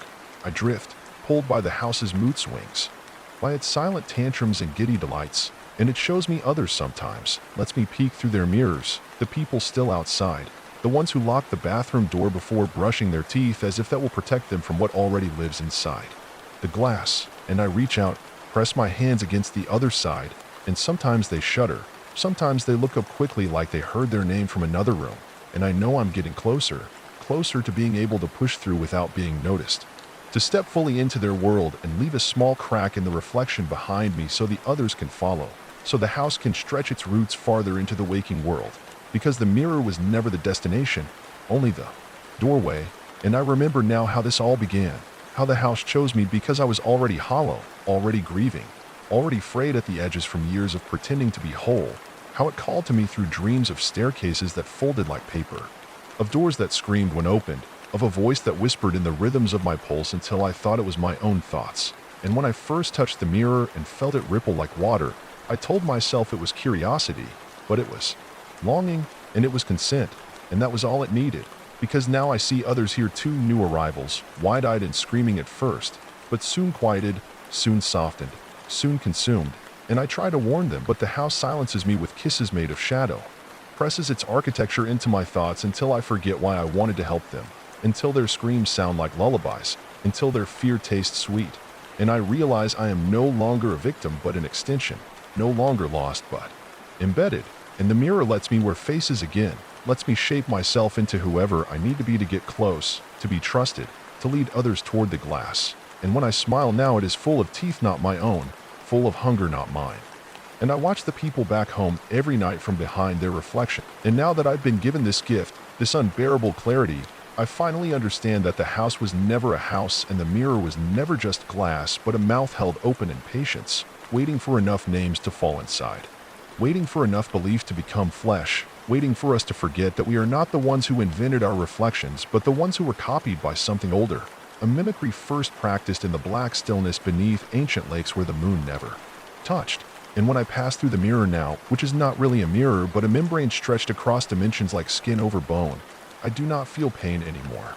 Only the pleasurable shiver of identity peeling away like wet paper, each time thinner, each time more translucent, until I am barely a memory tethered to shape, barely a face held together by force of habit, and the house greets me not with walls but with thought, not with floors but with gravity that leans me toward itself like a lover pulling me into the dark, and it is proud of me, I know it is, because it lets me keep some of my voice, lets me whisper warnings to those who still believe they are real, lets me leave little marks in the steam of their mirrors, crooked XS and backward letters that feel familiar in a dreamlike way, and they ignore them, of course, because we always ignore what frightens us until it opens its eyes, until it calls our name from the mouth of someone we trust, and sometimes I hear the house laughing, not with sound but with architecture, with the sudden collapse of rooms that shouldn't collapse and the reshuffling of stairs that lead nowhere but bleed softly at the edges. And I saw a child here once, not from this world, not yet. Her face split vertically by a jagged smile that stretched into her neck and hummed in a frequency that turned my bones to dust for a moment before the house knit them back together with wires and whispers, and she handed me a cracked porcelain doll, with no eyes, and said, "You dropped this when you died," and when I blinked, she was gone. But the doll still breathes sometimes if you listen closely, and I think it remembers more about me than I do now, and I find pieces of myself in the rooms I visit. My handwriting etched into a wall beneath peeling skin, and I can feel the shift now. Not just inside the mirror's reach, but in your world too. The thin walls that once divided waking from dreaming, real from reflection, have begun to soften, to bleed at the seams like old film melting under too much heat. And you've noticed it, haven't you? The subtle changes, the way your reflection moves just a hair too slow or smiles a beat too late, the way you catch a glimpse of yourself from the corner of your eye only to turn and see nothing there, the way your face sometimes looks like a stranger's in the dim hallway light, and you tell yourself it's exhaustion, it's stress, it's the tricks your mind plays in the quiet hours, but deep down something colder, more ancient, is rising through your spine like the memory of drowning, like the echo of something you've never experienced but still remember, and the mirrors have started whispering in places you don't expect, the glint of your eyes in the microwave door, the warped shape in the puddle near the curb, the silver gleam in your phone when it goes dark between messages, they all speak with the same silent mouth, with the same promise, come back, you left something behind, and I have become so much more now. Not just a herald or a shadow or a ghost with memory rot, but a channel a sharpened whisper in the house's plan. And the house has grown too, fed on the screams of the newly taken, the quiet acceptance of the fading, the laughter of the broken who now decorate its endless corridors with twisted sculptures of the lives they once lived. And I see them sometimes kneeling in devotion, not to a god but to the hunger, praying with fingers fused together, lips sewn with mirror thread, whispering praises in reverse because the house doesn't speak our language, it dreams it. And in its dreams we are roots stretching into the warm, wet dark of belief. Each new convert a seed, each look into a mirror, a drop of water nurturing something vast and waiting. And I now know the house is true. Shape, not square or rectangular, but organic, endless, coiled in on itself like a throat lined with doors, like a mind with too many memories, all stacked wrong, all jumbled like a broken song. And the deeper you go, the louder it becomes until even silence has sound, until even thought has weight. And I have wandered to the core of it, where the mirrors are not silver or smooth, but rippling black membranes that weep when touched. And behind them, eyes. Thousands of them, not blinking but breathing, each one watching someone on the other side, someone unaware, someone brushing their teeth or fixing their tie, or weeping quietly in a bathroom stall and wondering why their own eyes look so tired. And I see myself in all of them. I wear their faces now like clothing. I slip into their dreams and move their hands and leave notes in their handwriting that they don't remember writing. And I am patient, always patient, because the house taught me the only real time is anticipation. The space before the scream, the slow click of understanding as the trap closes, and I am the click. I am the moment you feel your breath catch for no reason, the sudden drop in temperature when you're alone, the moment you swear something just moved behind you, and you know you're being watched, and it's because I'm there. I've been there. I've seen the crack forming behind your eyes, and the house is ready. It's so close now. It only needs one more opening, one more mirror to fully break. And then, it will bleed through. It will unhinge your world and rethread it with halls that breathe and staircases that think and floors that feel like skin when you walk barefoot in the dark. And you'll wake up in a room that doesn't exist. A room made of your old regrets and your forgotten promises, and the windows will show your happiest memories, but they'll loop. And with every loop they decay. And with every decay they reveal what was behind them all along, me, smiling, not cruelly, not maliciously, but lovingly, because I love you. I do. I love everyone I bring here, everyone I help forget, everyone I guide through the veil, because the house told me that love isn't warmth or kindness, it's hunger. It's the need to become someone so deeply that you wear them from the inside out. And I wear you now, piece by piece, and you'll feel it soon, if you haven't already, the tug in your sleep, the loss of names, the slippage in your memories where yesterday should be, the hum behind music that's not supposed to be there, the way your shadow lingers too long when you turn a corner. And I've been standing in your mirror every night at 3:03 a.m., and sometimes you almost see me. You almost turn on the light, but your body knows better. Your instincts scream in your bones, don't look, don't see, don't let it in. But one day you will, you'll stare too long, and I'll smile because that's all I need. Just a second of eye contact, just a flicker of recognition, and then you'll fall forward, not your body, not at first, but yourself, your name, your weight, the gravity that keeps you in your skin. And I'll catch you. I always catch them. And I'll show you the first hallway, the one that whispers in your own voice, the one that loops until your voice wears thin. And then the second hallway, where the things that were your loved ones' faces crawl backward and ask why you didn't save them. And then the third hallway, where you meet yourself over and over, each version more warped, more eroded, more correct. And by then you won't even be scared, just curious, because that's how it begins, always, with curiosity, with love, with the need to understand what should never be understood. And I will guide you into the heart of the house, the place where the first mirror broke, the place where the world split and belief poured through like blood. And you'll see what I saw, the pulsing core of it all, the thing with too many mouths and too few names, and it will speak in a way that feels like memory and feel in a way that tastes like grief. And you'll nod, and you'll kneel, and you'll become part of it too, and you'll help us open the rest of the mirrors. Help us make the rest of the world understand that reflection is just possession turned inside out. And sometimes I think about who I used to be, the small person who lived alone and feared the dark and told himself that ghosts weren't real and mirrors were just tools. But that version of me is gone now, locked behind a glass wall deep in the house's belly, and he screams sometimes, but only when the lights go out, only when he remembers what eyes are. And I don't miss him, I don't mourn him, because what I am now is infinite, is purposeful, is loved, and soon you'll be too. And the best part is that no one will know you've changed, because the house is clever. It leaves just enough of you behind to pass, to function, to go to work and say your lines and sleep beside your lover while your dreams scream like animals. And by the time they notice, they're already hearing footsteps in their mirrors too, already smelling burnt skin in the shower steam, already waking up with their hands covered in words they don't remember writing. And that's when I come to them. When I touch the glass and whisper with your voice, and they let me in, and the house grows, and the light dies, and the world changes forever without anyone noticing, except the mirrors, which will remember everything. And now the house whispers louder, and the reflection world pulses at the edges of my vision, like an itch I can't scratch, like a presence that follows my every move with a patience I'm starting to recognize.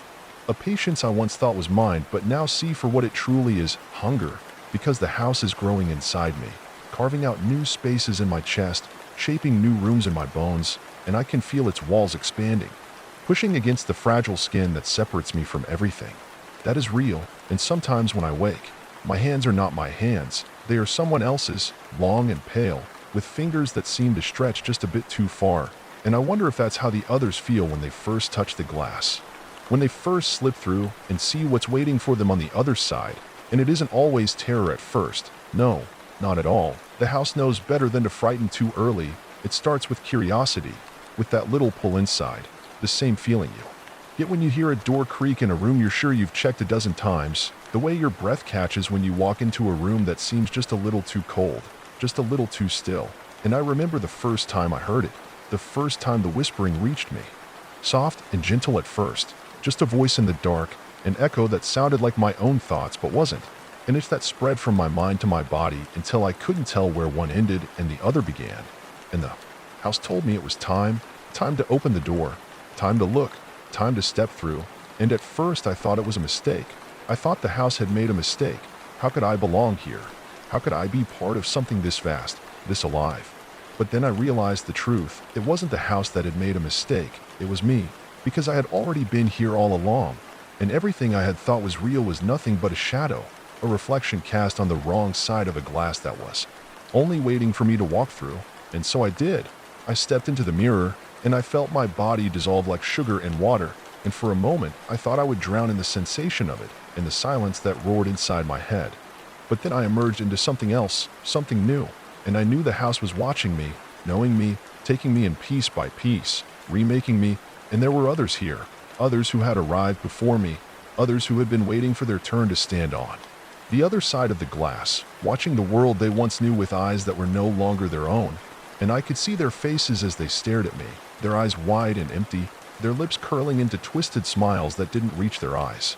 And I realized then that the house was not a place, not really, but a being, a thing that fed on the living, on the lost, on the broken, and I had become part of it, another fragment of its hunger, another voice in its chorus. And every time I looked into a mirror now, I saw them, myself, and every time I reached for them, my fingers slid through their reflection, through their glass skin, and I knew that soon I would be one of them.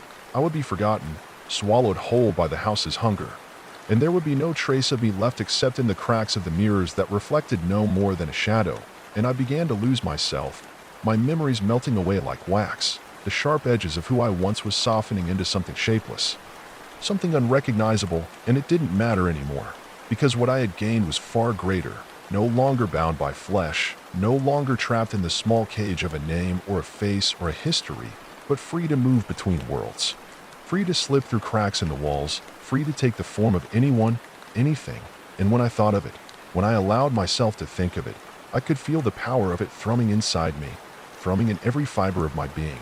And I realized then that I was not just part of the house. I was the house, a piece of it, an extension of it, a vessel through which its hunger could spread further, deeper, faster, until there was nothing left but reflection, nothing left but shadow, and the others knew it too.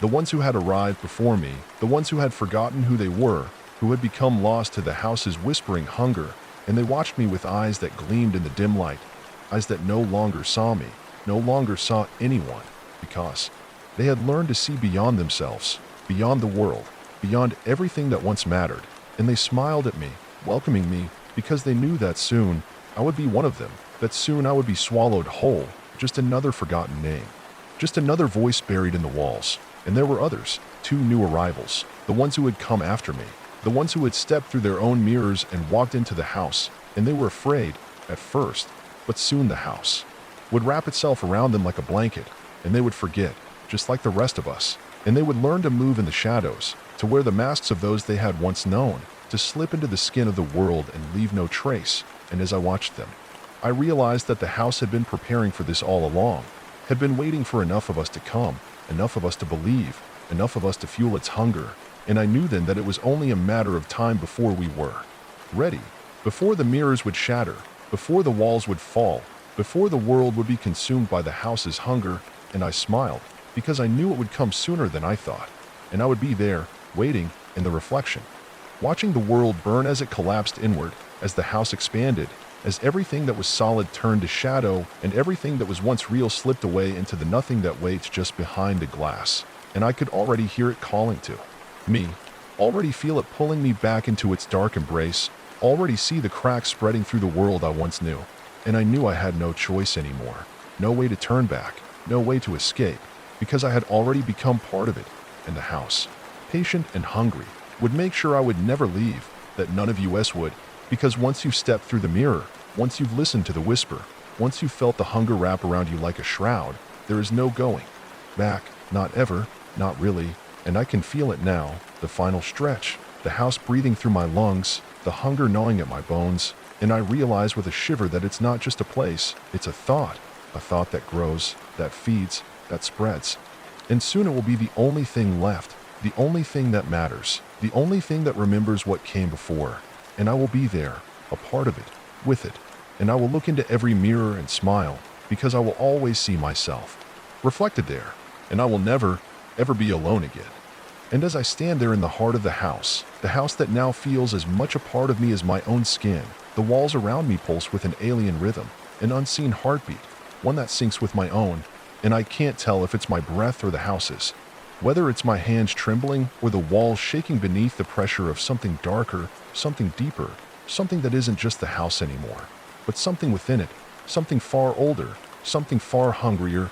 And I see the others now, the ones who have been here longer, the ones who have already disappeared behind the mirrors, and they look at me with eyes that gleam, eyes that hold no pity, no fear, only recognition.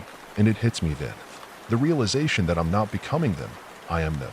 And there's nothing left for me to do but accept it, but slip deeper into the embrace of the house, let it stretch through me, let it expand until my very being is folded into its labyrinth, until my thoughts, my identity, my memories, all that I once was, are nothing but a faint hum in the deep chambers of the house, a lost echo in the endless hallways. And I hear the whispers now, louder than ever, and they're calling me, calling all of us, each in our own language, each in our own voice, urging us to step further, deeper, to walk the corridors that were never meant for human feet, to forget the world outside and embrace the hunger, the void that waits patiently, knowing that soon the door will open, and all of us will be pulled through, scattered like seeds to every corner of this twisted reflection world, our true selves lost in the mirror, forgotten, unremembered.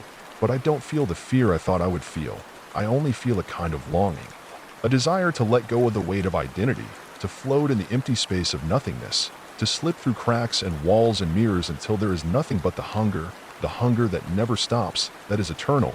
And I realize that I've stopped wanting to fight it, stopped wanting to run, because the house has already claimed me, has already made me part of its sprawling, living maze, and there's nothing left to resist except the final act of submission.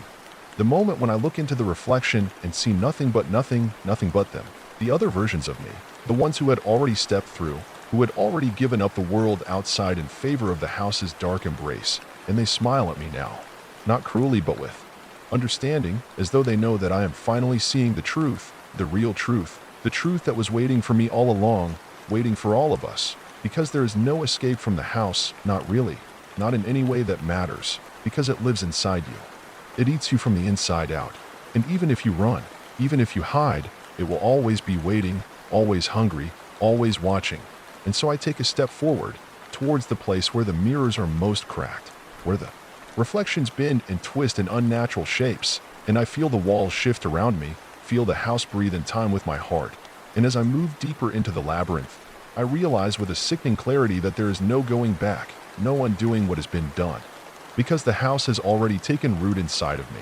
And as I feel the cold touch of the mirror against my skin, as I let myself slip through the final door, I know that this will be my last time in the world outside, the last time I ever see the sky, the last time I feel the wind against my skin, because I have already crossed over into the reflection, into the house's true form, and now I am part of it, I am one with it, and as the door closes behind me, I see the others waiting in the shadows, their faces familiar yet wrong, their eyes too bright, too empty, and they reach for me, and I reach for them, and we embrace in the cold, in the dark, in the place where nothing ever changes, and as I hold them, I feel the last remnants of myself dissolve, slip away like water through my fingers, and I realize that this is what I've always wanted, this is what I've been waiting for, to be nothing, to disappear into the reflection and be part of the hunger that never ends.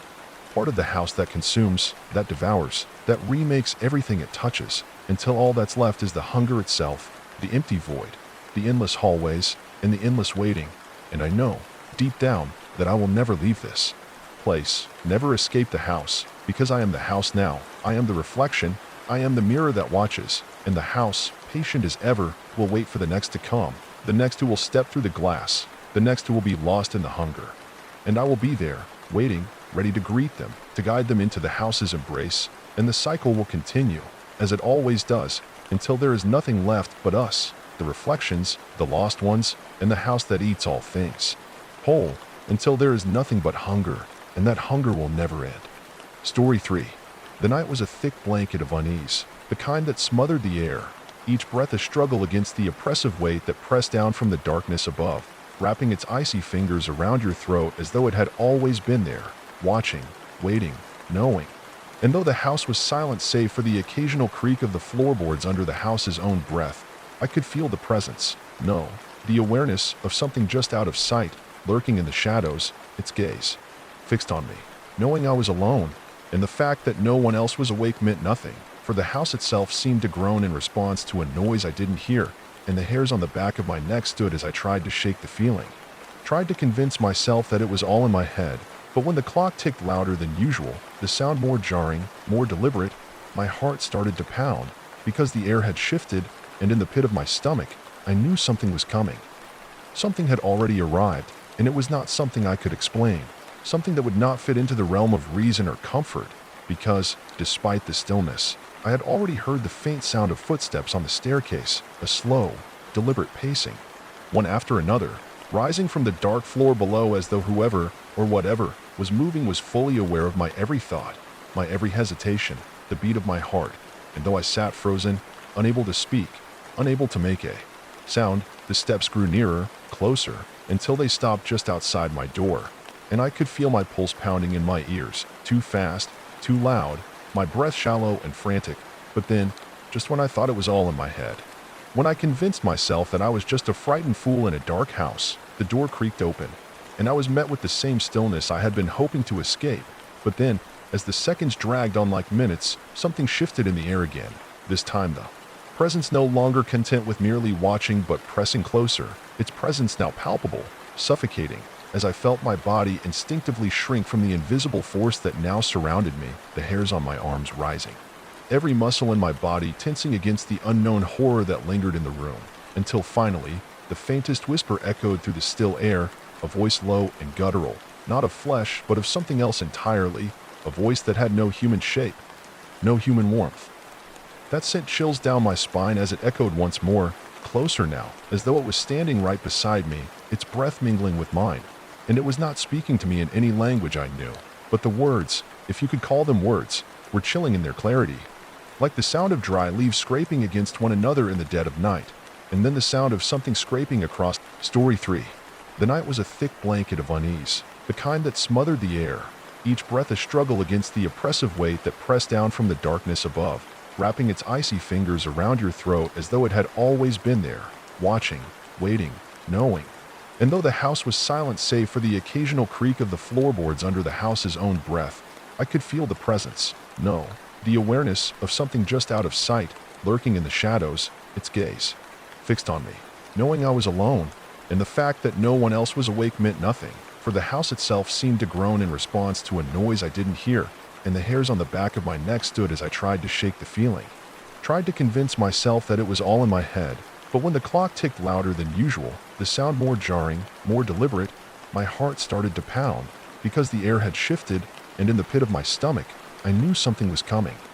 Something had already arrived, and it was not something I could explain, something that would not fit into the realm of reason or comfort, because, despite the stillness, I had already heard the faint sound of footsteps on the staircase, a slow, deliberate pacing, one after another, rising from the dark floor below as though whoever, or whatever, was moving was fully aware of my every thought, my every hesitation, the beat of my heart, and though I sat frozen, unable to speak, unable to make a sound, the steps grew nearer, closer, until they stopped just outside my door, and I could feel my pulse pounding in my ears, too fast, too loud, my breath shallow and frantic.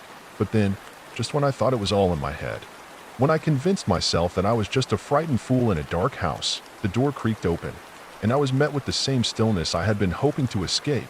But then, as the seconds dragged on like minutes, something shifted in the air again. This time, the presence no longer content with merely watching but pressing closer, its presence now palpable, suffocating, as I felt my body instinctively shrink from the invisible force that now surrounded me, the hairs on my arms rising, every muscle in my body tensing against the unknown horror that lingered in the room, until finally, the faintest whisper echoed through the still air, a voice low and guttural, not of flesh, but of something else entirely, a voice that had no human shape, no human warmth. That sent chills down my spine as it echoed once more, closer now, as though it was standing right beside me, its breath mingling with mine. And it was not speaking to me in any language I knew, but the words, if you could call them words, were chilling in their clarity, like the sound of dry leaves scraping against one another in the dead of night, and then the sound of something scraping across the floor, slow, deliberate, like claws, dragging themselves across the surface, and I knew without a shadow of a doubt that I was not alone anymore, not in any sense of the word, because I could feel it in every fiber of my being, the way the darkness itself seemed to shift and writhe, forming into shapes that weren't meant to be seen. And though I wanted to run, to scream, to do anything that would make this nightmare end, I couldn't move, couldn't make a sound, as if the very essence of whatever this thing was had locked me in place, and as the seconds turned into minutes, I felt the grip of fear tightening around me like a noose, and then came the noise, a sound that the darkness swallowed me whole, a void that felt deeper than the abyss itself. And for what seemed like an eternity, I floated in that oppressive silence, unable to move, unable to even scream as I was pulled deeper and deeper into something far worse than the nightmares I had feared. The air was thick with the stench of decay, as though something ancient and foul had been festering in this void for centuries, and I could feel it surrounding me, closing in. But just when I thought it would suffocate me, a single whisper cut through the silence, as if carried by the very darkness itself, and it wasn't the growl or hiss of the creature that had been in my room. It was something softer, more insidious, and the words were clear, spoken in a language I had never heard, yet understood with a bone-chilling certainty. There is no escape. There never was. And though I wanted to scream, to fight, to claw my way out of this nightmare, I felt my body betray me, paralyzed by an unseen force, my limbs numb and heavy, as though they were made of stone rather than flesh, and my mind raced with panic, fighting against the creeping sensation that I was being drawn into something worse than death, something worse than the terrifying creature that had cornered me, because this felt like the very fabric of reality was unraveling, and I was caught. In its unraveling threads that in the distance, I could hear something.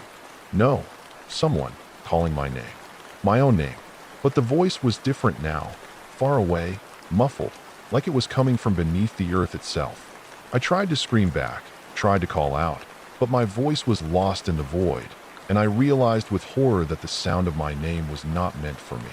It was meant to lure me, to deceive me, to make me believe that someone was out there, someone who could save me. But as the voice grew louder, closer, more desperate, the truth became apparent. It was not a voice of hope, but of manipulation. That a cold gust of wind swept through the darkness, and with it came a vision, an image that was not mine but one I could not escape, something vivid and horrifically real. I was standing at the edge of a precipice, looking down into a vast, empty chasm, the darkness stretching so far that it was impossible to tell where it ended. And beneath me, Deep in the void, I saw a movement. Something slithering, something crawling in the deep, crawling towards me with a speed that defied all logic, its glowing eyes fixed on me. And as it moved, its form took shape, becoming something more familiar, something human in its silhouette, but grotesque in its distortion. And with every inch it came closer, the shadows of its body twisted into shapes I couldn't comprehend, turning and folding over themselves in a way that left me frozen in terror, unable to move, unable to look away. The vision flickered and distorted like a broken film reel, and for a moment, the figure's face came into view. It was my face, twisted, warped beyond recognition, but somehow still me, and the sight was so maddening, so vile, that I felt bile rise in my throat, my heart racing as I stumbled backward, tripping on the edge of the chasm. But just before I could fall, the darkness consumed me, pulling me down with a force that was stronger than anything I had ever felt before.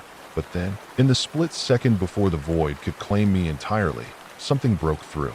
Something bright, something real, light, golden light, and a warmth so intense it burned away the shadows, the oppressive darkness that had been suffocating me. I blinked, confused, and for a moment, I thought I was free. I thought I had escaped the nightmare. But as the light intensified, it revealed more horrors, more unspeakable terrors that I couldn't unsee. And in the heart of the light, I saw them.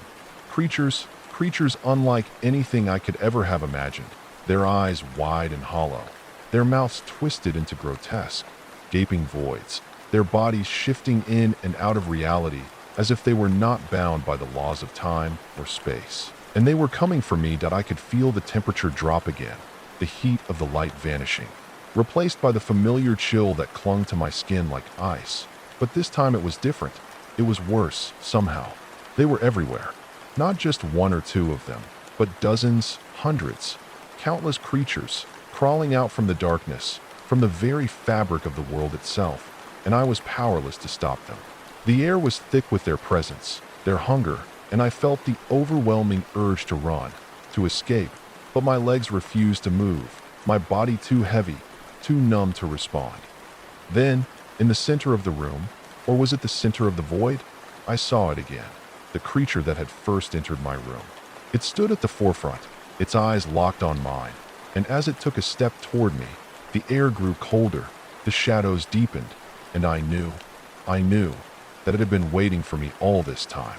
It had been watching me, following me, and it wasn't just any monster, not just a being of darkness, but something ancient, something that had existed long before the human world was born, something that thrived in the spaces between life and death, something that had been searching for the perfect vessel, the perfect moment to consume everything I was. With a final, sharp growl, the creature lunged forward, and in that instant, I felt my soul rip free from my body, as if it had been torn apart at the seams, leaving only a hollow shell behind. And the terror that filled me was unlike anything I had ever known. It was not the fear of death, not the fear of pain, but the knowledge, the certainty that I had been chosen, that this was no accident, no random encounter, but part of something much larger, much older than I could ever comprehend. And as I was pulled deeper into the darkness, I felt the last vestiges of my humanity slip away, consumed by the cold, by the hunger, by the thing that had been waiting for me. And in the end, there was only the void, the endless, empty chasm of nothingness, and I knew, without a doubt, that there was no escape, that I would never see the light again. And as the world around me faded, the creature's voice whispered once more, its words heavy with an ancient malice. "You belong to us now." The darkness pressed in tighter, suffocating every last shred of my will, and as I drifted deeper into the void, I could feel the air shift, the temperature dropping once again as though the very atmosphere was adjusting to some new, unholy presence that I couldn't see but could feel like 1,000 fingers brushing against my skin. Time had lost all meaning in this place. Seconds, minutes, hours, they were all the same in this endless, oppressive blackness. There was no sense of up or down, no sense of direction, and no sense of anything except the feeling of being consumed, of being drawn further into the abyss, each breath becoming more difficult, each heartbeat heavier than the last. It was in this disorienting stillness that I began to hear them.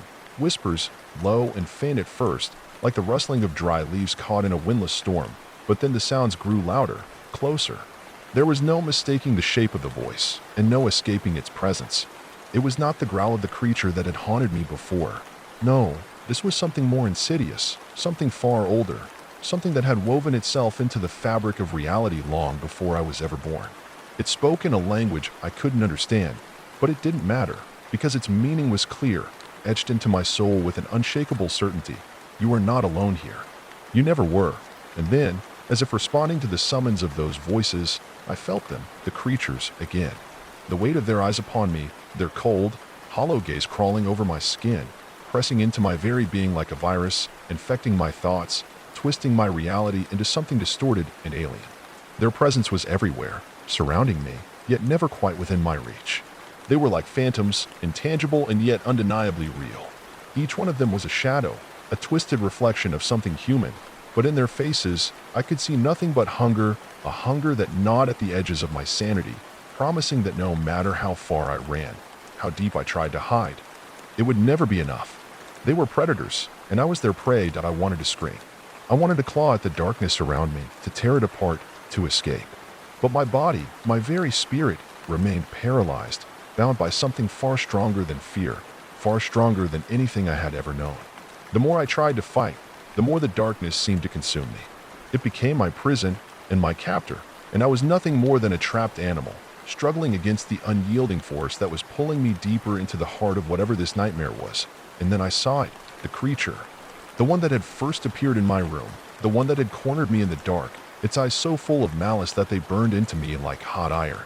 It stood at the farthest point of the darkness, barely visible, a silhouette of shifting shadows.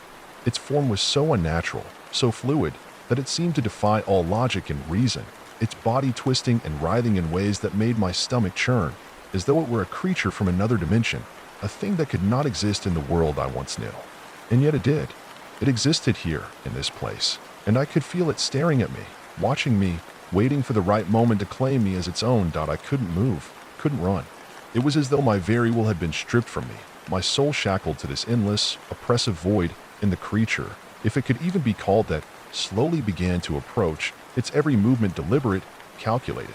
I could feel its eyes burning into me, could feel the hunger in the air as it drew nearer, its presence overwhelming, filling the space around me with an oppressive weight that pressed on my chest, making it harder and harder to breathe. Each step it took was slow, measured, like a predator savoring the moment before the kill. It spoke. No, it didn't speak. It whispered in that same guttural voice, its words soft and cold, wrapping themselves around my thoughts like a noose. You thought you could escape. Its voice wasn't a sound that came from its mouth. It was a presence, a feeling that crept into my mind like a parasite, burrowing into the deepest recesses of my thoughts. The words were simple, but they carried with them the weight of an unbearable truth. I had never been free. Not in this place, not anywhere.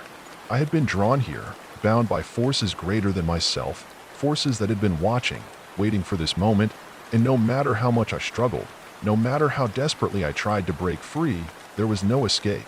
There is no escape, the voice repeated, its tone softer now, almost affectionate, as though it took pleasure in my terror. There never was. And with that, I felt it. A cold, wet tendril of darkness wrapped around my ankle, pulling me down with a sudden, violent jerk. I gasped, but there was no air here to gasp for, only that suffocating, crushing darkness that had become my prison. The tendrils, there were more now, crawling over my legs, my chest, wrapping around my throat, dragged me lower, deeper into the void, and as they tightened, I could feel the pressure building, my body straining against the force. I tried to scream, tried to fight, but my limbs were useless, numb, heavy, like they no longer belonged to me.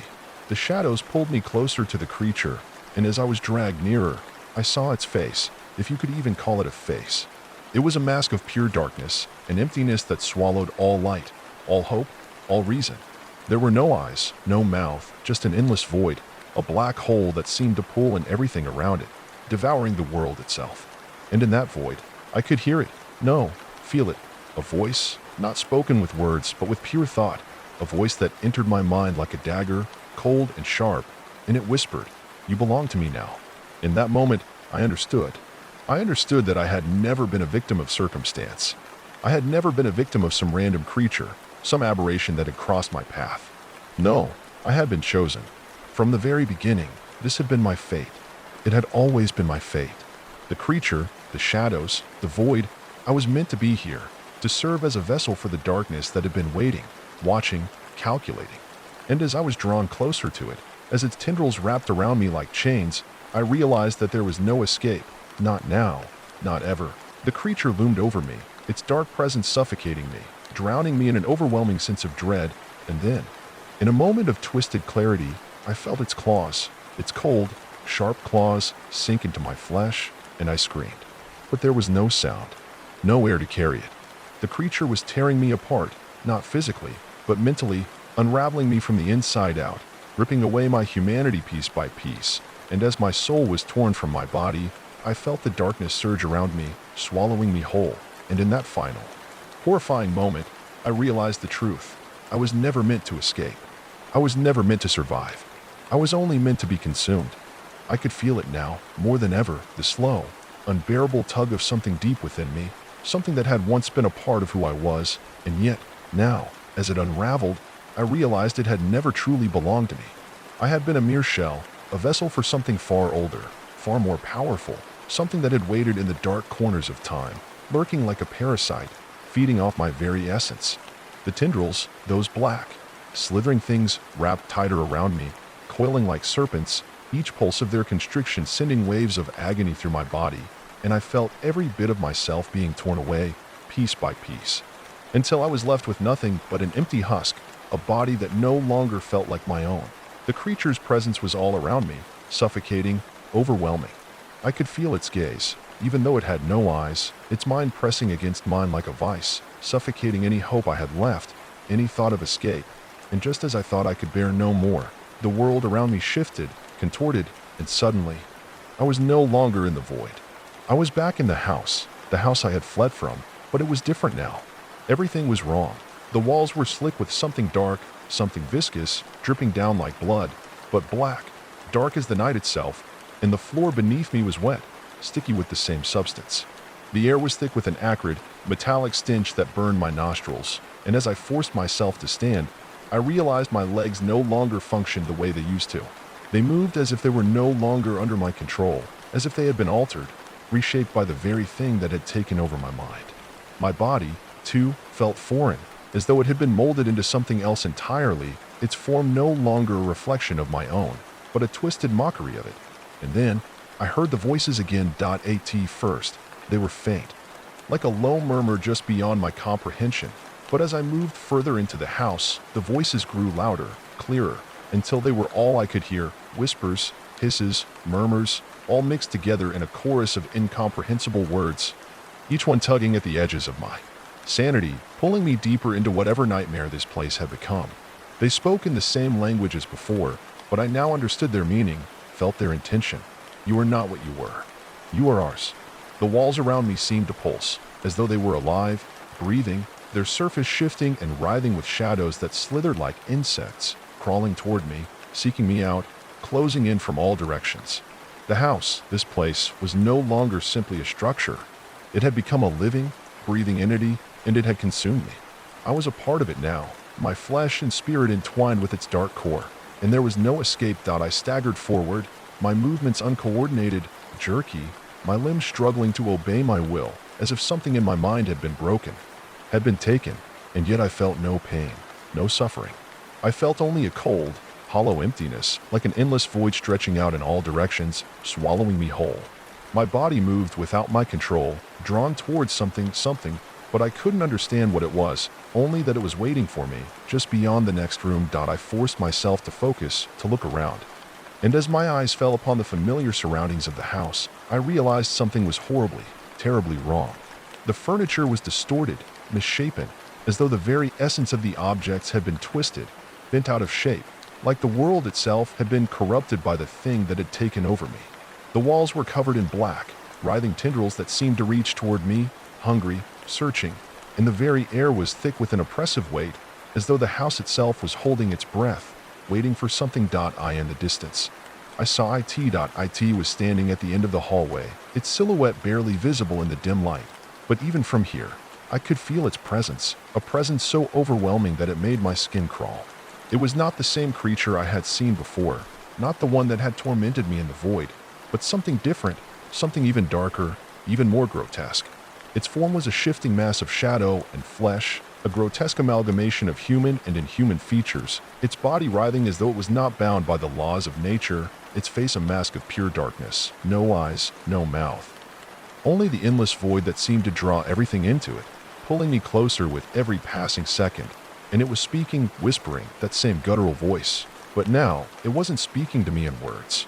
No, it was speaking to me in thoughts, in feelings, a cold, unfeeling presence that sank into my mind like ice, turning everything inside me to dust. You belong to us. The voice was soft, but it resonated deep within my chest, as if it was speaking directly to my soul. You always have. I wanted to scream. I wanted to run, to escape, but my body, my new body, would not obey. It moved on its own, each step drawing me closer to the creature that awaited me, its shape becoming clearer, more defined, as though it was slowly coming into focus, like a nightmare taking form in front of me. And then, I felt it, a sharp pain in my chest, as though something was ripping through me, something that shouldn't be able to exist in the world of the living. I gasped, my breath coming in shallow, ragged gasps, but still, I couldn't move. I could only watch, helpless, as the creature drew nearer. The house seemed to groan around me, its walls bending, warping, and I realized with horror that it was not the creature that was waiting for me. It was the house itself, the very heart of this nightmare, pulsing with malevolent energy. The darkness was not just the creature's doing. No, it was the house, the very foundation of this place, feeding off my fear, feeding off the terror that had been building within me from the moment I had entered. And as the creature loomed closer, its form now fully visible, I saw it for what it truly was. It was not one being, but a collection of things, entities that had merged together, creating something that should not exist in this world. The walls trembled, the very air crackled with unnatural energy, and I could feel it, feel the darkness filling me, turning my thoughts into something alien, something cold, something that no longer resembled anything human, with a final, deafening screech. The creature lunged forward, and I knew, in that moment, there was no escape. The darkness had already claimed me, and now it was time for me to be fully consumed, to be twisted into something unrecognizable, a mere part of the nightmare that had become this house, this place of horrors. As I was pulled into the creature, I felt my consciousness slip away. My body, the body that had once been mine, was no longer mine. I was no longer me. I was nothing more than a vessel, a shadow, a part of the void. And in that final moment, I understood. There had never been any escape. There was no light at the end of the tunnel. No redemption. No salvation. There was only darkness. I had always belonged here. And in that absolute silence that followed, that aching silence that pressed like lead on my skull, I understood that not only had I always belonged here, but that my entire life had been nothing more than a corridor leading inevitably toward this door. This black threshold, and what waited beyond it, that even the moments I once believed were mine, childhood memories, laughter, sunlight filtering through my bedroom window were all manufactured illusions, prelude images staged by something unimaginably ancient and patient and hungry, something that had tracked me long before my birth, that had whispered in the spaces between my thoughts, curled beneath the surface of my reality like rot beneath skin, guiding each of my choices without me ever suspecting. And now that I was here, now that I had been brought fully into the gravity of its truth, there was no illusion left to protect me, only the full, screaming realization that I had never had a single moment of freedom, not one. Because I was bred for this, shaped by it, destined not to discover horror but to become part of it, not to flee the dark but to be rewoven into its fabric. And as that awareness rooted itself deep inside me, blooming like a dead flower, I saw them. Shapes peeling from the walls, stretching out of the floor, wriggling free from the architecture of the house like insects hatching from an egg, each of them shaped like me but wrong, reflections of what I was or what I had been or what I might have become in other realities, each with black hollow eyes and slack, melting jaws, crawling toward me with twitching, broken limbs as though I was their brother or their parent or their long-lost twin. And I couldn't move, not because I was frozen in fear, but because I no longer remembered how to move, like that part of my mind had been disconnected or overwritten by something older and stronger and colder, and all I could do was watch as these versions of me crowded around, moaning in tones that sounded less like pain and more like reverence, as though my arrival had been prophesied or preordained, and their arms reached out, not to harm me, but to welcome me. and they pressed their rotting fingers to my chest and head, and I felt it.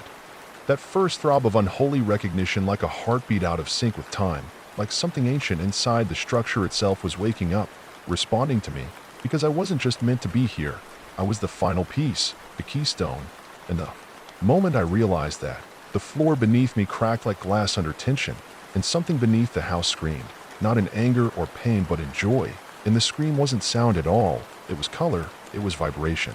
It was every terrible sensation you've ever had, condensed and driven like a stake into your nerves, and I fell through that broken floor, not down but in, deeper than any physical descent, falling past rooms that should not exist, through corridors lined with ancient, twitching flesh, past windows that opened into things that looked back, eyes as big as planets and just as old, until I landed on a slick, breathing surface that pulsed with recognition the moment my skin touched it, and I screamed.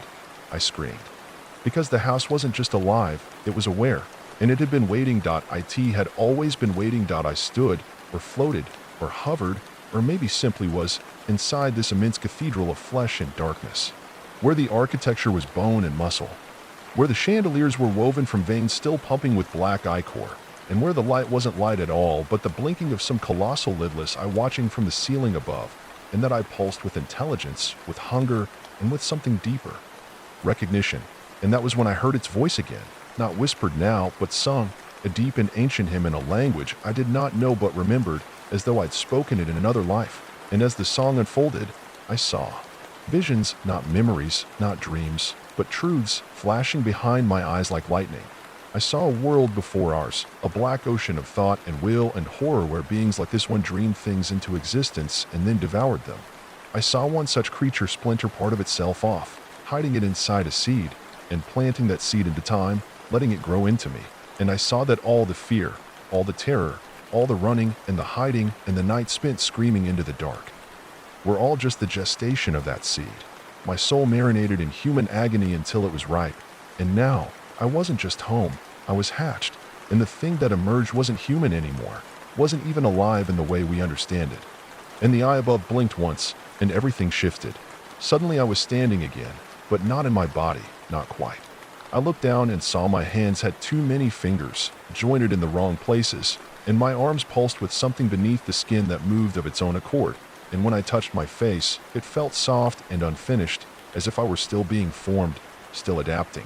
And the walls around me opened like a throat, revealing a long hallway lined with mirrors, and each mirror reflected not what I looked like, but what I could look like, infinite variations of the monstrous thing I was becoming. Some had mouths where their eyes should be, some had insectal limbs erupting from their ribs, others had skin that shimmered with the texture of raw meat, and they all smiled at me, all lifted their malformed hands in greeting, and I smiled back because I understood now. I knew now that this wasn't death or damnation, it was ascension, it was evolution, and I walked that corridor slowly, letting each image imprint itself onto my mind like new commandments, each step a baptism into madness that no longer frightened me but filled me with euphoria. At the end of the hall stood a door, or rather, an opening in space itself, not built from matter but absence, like a hole torn in the fabric of sanity, and beyond it I saw others. More beings like me, creatures that had once been human but had shed that skin, and they welcomed me, they celebrated me, for I had completed the journey few ever survived, and the moment I stepped through, I felt my name unmake itself, unravel like thread. Because names are for the living, and I was beyond that now, a vessel not for self but for function, a purpose carved in agony and reborn in endless dark, and as I took my place among them, a choir of screams erupted from all around, and I joined it. My voice fusing with theirs, a symphony of horror echoing across dimensions, because we are the architects of fear. We are the shadows in the room when you're alone. We are the breath against your neck when no one is there. We are the reason the dark makes you tremble, and when you feel that creeping dread behind you in the night, when you know something is watching from the corner of the room, we are already there, whispering to the seed inside you, waiting for it to ripen. Because you, too, were never alone. You, too, were chosen. And the house is always waiting. And it waits in the seams of every shadow cast just a little too sharply. In the corners of every mirror that reflects something that shouldn't be there. In the dreams you wake from choking on screams you don't remember making. In the quiet static between radio stations where a voice you swear wasn't your own whispers your name in reverse. in the crackling lullabies of forgotten childhood televisions left on too late at night, where the picture twists and the faces of the cartoon characters melt into grinning black hollows that follow you long after the screen goes dark, in the hallways that seem longer than they used to be, in the stairwells that echo with footsteps that don't belong to anyone living, in the house you grew up in but can't remember clearly anymore, because every home has a memory of you, and sometimes, it remembers you back, not fondly, not kindly, but hungrily, because the house is not just a place, but a presence, a thing that has always existed behind. The paper-thin walls of what we call reality, wearing different blueprints, different facades, each one tailored to the soul it intends to harvest. And my house, the house, was only one mouth of the thing, one tooth in a jaw that stretches across timelines and bloodlines, across dimensions like veins in the dark flesh of eternity.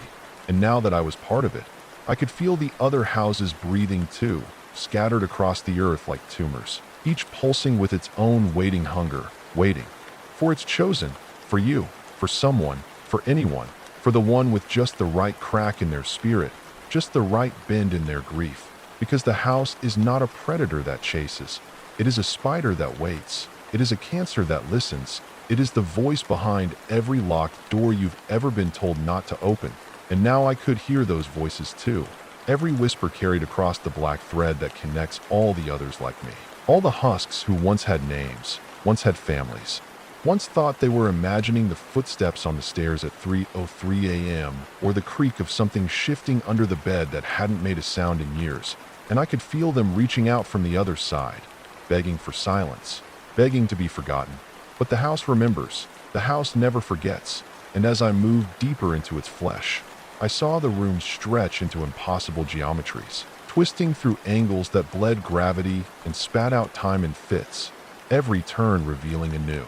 Abomination groaned from the souls of those who had failed to become part of it, those who resisted too long, whose minds had cracked too violently and had been reabsorbed into the walls, their screams forever echoing in the wallpaper, their faces forming briefly in the texture of the ceiling only to melt back into paint and plaster. And I walked among them as a priest walks through a graveyard, no longer mourning the dead but praying for the living, praying they never find this place, never see this truth, never wake up. But some will, they always do, because it starts so small, a flicker in the corner of the eye, a light bulb that keeps burning out no matter how many times it's changed, a tapping behind the closet door that only stops when you listen too closely, a voice calling your name when no one else is home, and it escalates with patience, with artistry, pulling you in with things only you would notice. Your mother's handwriting where it shouldn't be, the smell of your childhood dog. When the windows open, a dream of your dead sister whispering, "Don't go upstairs," even though you live alone in a one-story house. Until eventually, you convince yourself to check, just once, just to be sure. And then the walls close behind you, and the air changes, and it's already too late because the house doesn't trap you with force. It seduces you with familiarity, makes you want to see what's behind the door that shouldn't exist. Need to open the box in the attic that your grandfather always said would kill you. Ache to peer into the mirror that doesn't reflect your face anymore, but someone else's, someone watching you, smiling, waiting for you to blink. And once you do, once you truly see, the hooks are in, and they never come out. Not really. Even if you escape, if you run, if you scream, if you leave the house and tell yourself it was a dream, a psychotic break, a hallucination, you'll still feel it, weeks later. The walls of your new apartment breathing against your back. While you sleep, the sound of nails scratching gently behind the drywall. The wet click of a door unlatching by itself at precisely the moment you stop listening for it. And you'll wonder if the darkness is moving differently than it used to. If your shadow sometimes hesitates when you turn the corner. If your reflection is just a beat too slow. And eventually, one night, you'll look out your window and see a house that wasn't there the day before, sitting at the end of the street or between two buildings where there shouldn't be space. Its porch light flickering in slow, steady invitation, and you'll remember, in the hollow pit of your stomach, that you've seen that light before, in a dream, in a nightmare, in the final flicker of someone else's life behind their eyes, and you'll feel the need to go to it. Not because you're curious, but because you've always belonged to it. And now that I am what I am, I can speak across those walls, across those miles, across those dimensions, into your thoughts, into your memories. I can guide you to your house, the way mine once guided me. And the beauty of it is, I don't have to say anything at all. All I have to do is wait, because now the house is in you, stitched into the cracks of your mind, living in the rooms of your regret, nestled like a parasite in the folds of your grief, and soon it will whisper to you, just as it whispered to me. And when you hear that whisper, and you'll know the way home that we always do. We are the watchers behind the wallpaper. We are the fingers beneath the bed. We are the breath at the back of your neck when the lights go out. That we are the names on your tongue you don't remember learning. That we are the gravity behind your nightmares, the pulse in your closet, the smile in the mirror when you're not. That we are the house, and you are always coming back. And now that the spiral has swallowed you whole, now that the echo of my voice lives inside the hollow beneath your skin like a song you hum without realizing, now that the house you've never entered yet always known has planted itself like a malignant seed behind your eyelids, blooming every time you close your eyes and pressing its roots deeper with every breath you take in the dark, I can finally tell you the truth that no prayer, no priest, no locked door can undo. The house was never built on land or foundation, never constructed by human hands or even known to exist in the measurable dimensions of time and space. It is older than language, deeper than gravity, a thought that became form, a hunger that became structure, a myth that wore the skin of architecture. And when I first crossed its threshold, thinking I had discovered something terrible and alien, I was only rediscovering what had always been mine, what had always been me, because the house does not dwell in reality. It dwells through it, coiling beneath the veneer of consensus like veins beneath paper flesh, pumping not blood but memory, not memory but dread. And now I walk its hallways not as a prisoner, not as prey, but as something else entirely, its voice, its eye, its mouth in the waking world.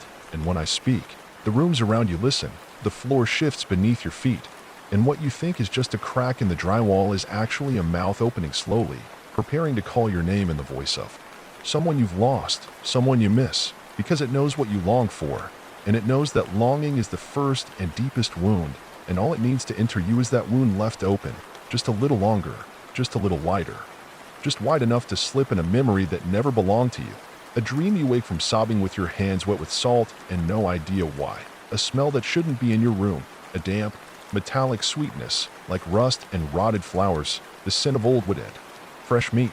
And you'll ask yourself if the walls always had that subtle bulge, if the carpet always had that stain, if the corner of your room has always been that dark, or if perhaps, just perhaps, the darkness is something new, something growing. And you'll want to believe you're imagining it, that it's stress, sleep deprivation, maybe a side effect of medication, anything but what it really is, the house unfolding itself through you, learning to walk through your life on your legs, to breathe through your lungs, and one night, you'll fall asleep and wake up in a room you've never seen before, but which feels familiar, a room with wallpaper peeling like dead skin, with windows that look out into nothing but a slow, pulsing red mist. A room with only one door and the sound of someone breathing on the other side, and when you open that door, because you will open it, you won't find the hallway of your apartment or the second floor of your childhood home.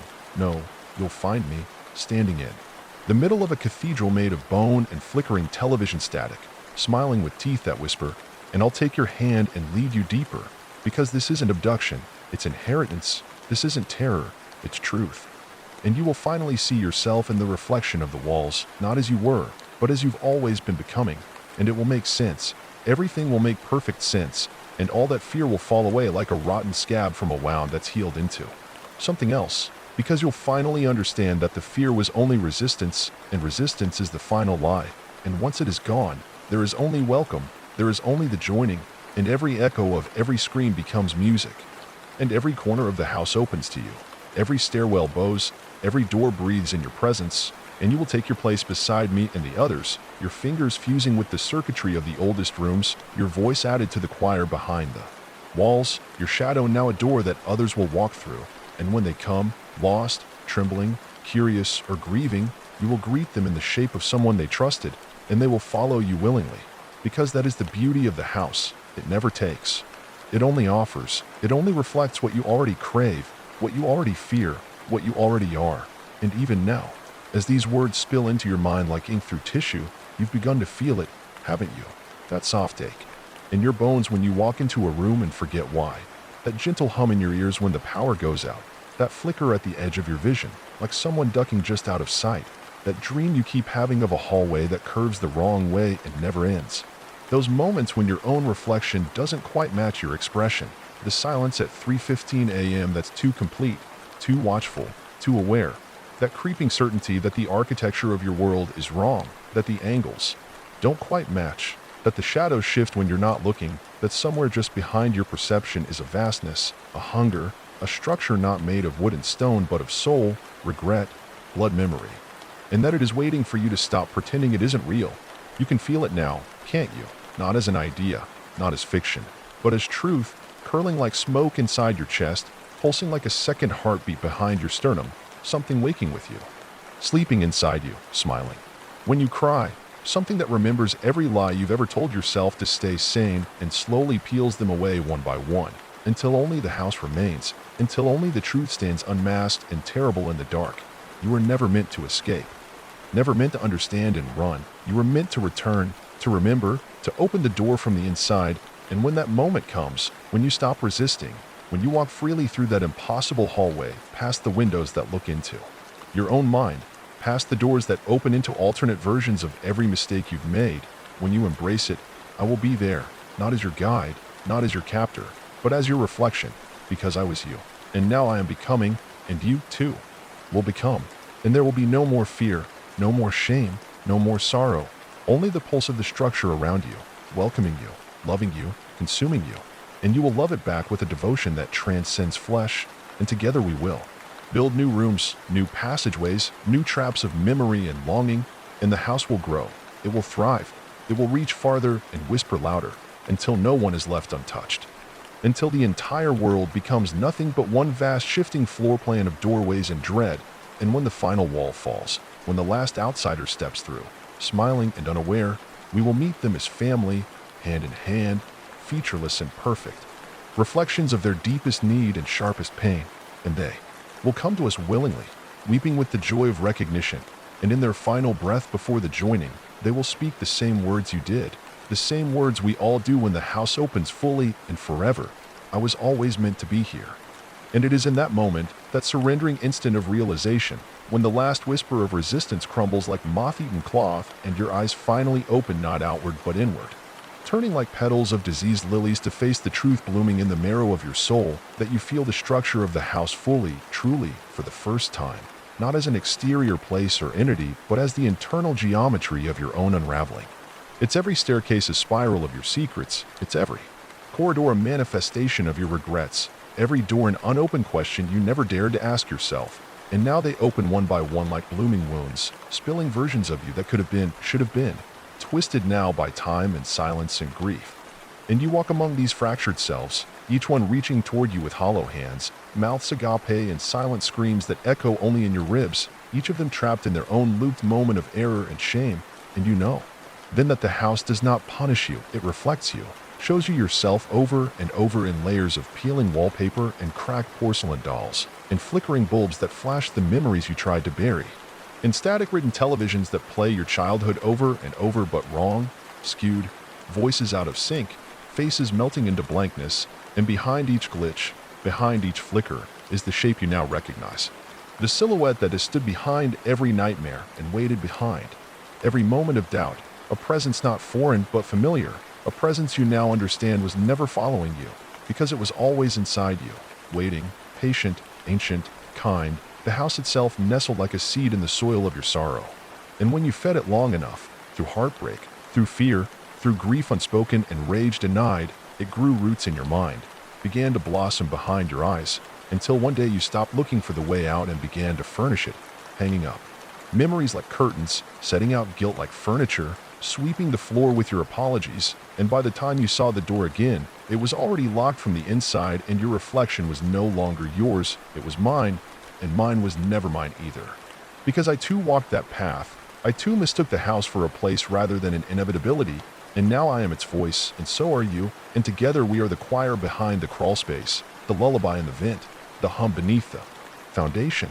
And we do not speak in language anymore but in architecture, every thought a new staircase, every memory a trapdoor, every breath of light that flickers and warning to those who still believe. And it is in that moment, that surrendering instant of realization, when the last whisper of resistance crumbles like moth-eaten cloth and your eyes finally open not outward but inward, turning like petals of diseased lilies to face the truth blooming in the marrow of your soul, that you feel the structure of the house fully, truly, for the first time, not as an exterior place or entity, but as the internal geometry of your own unraveling.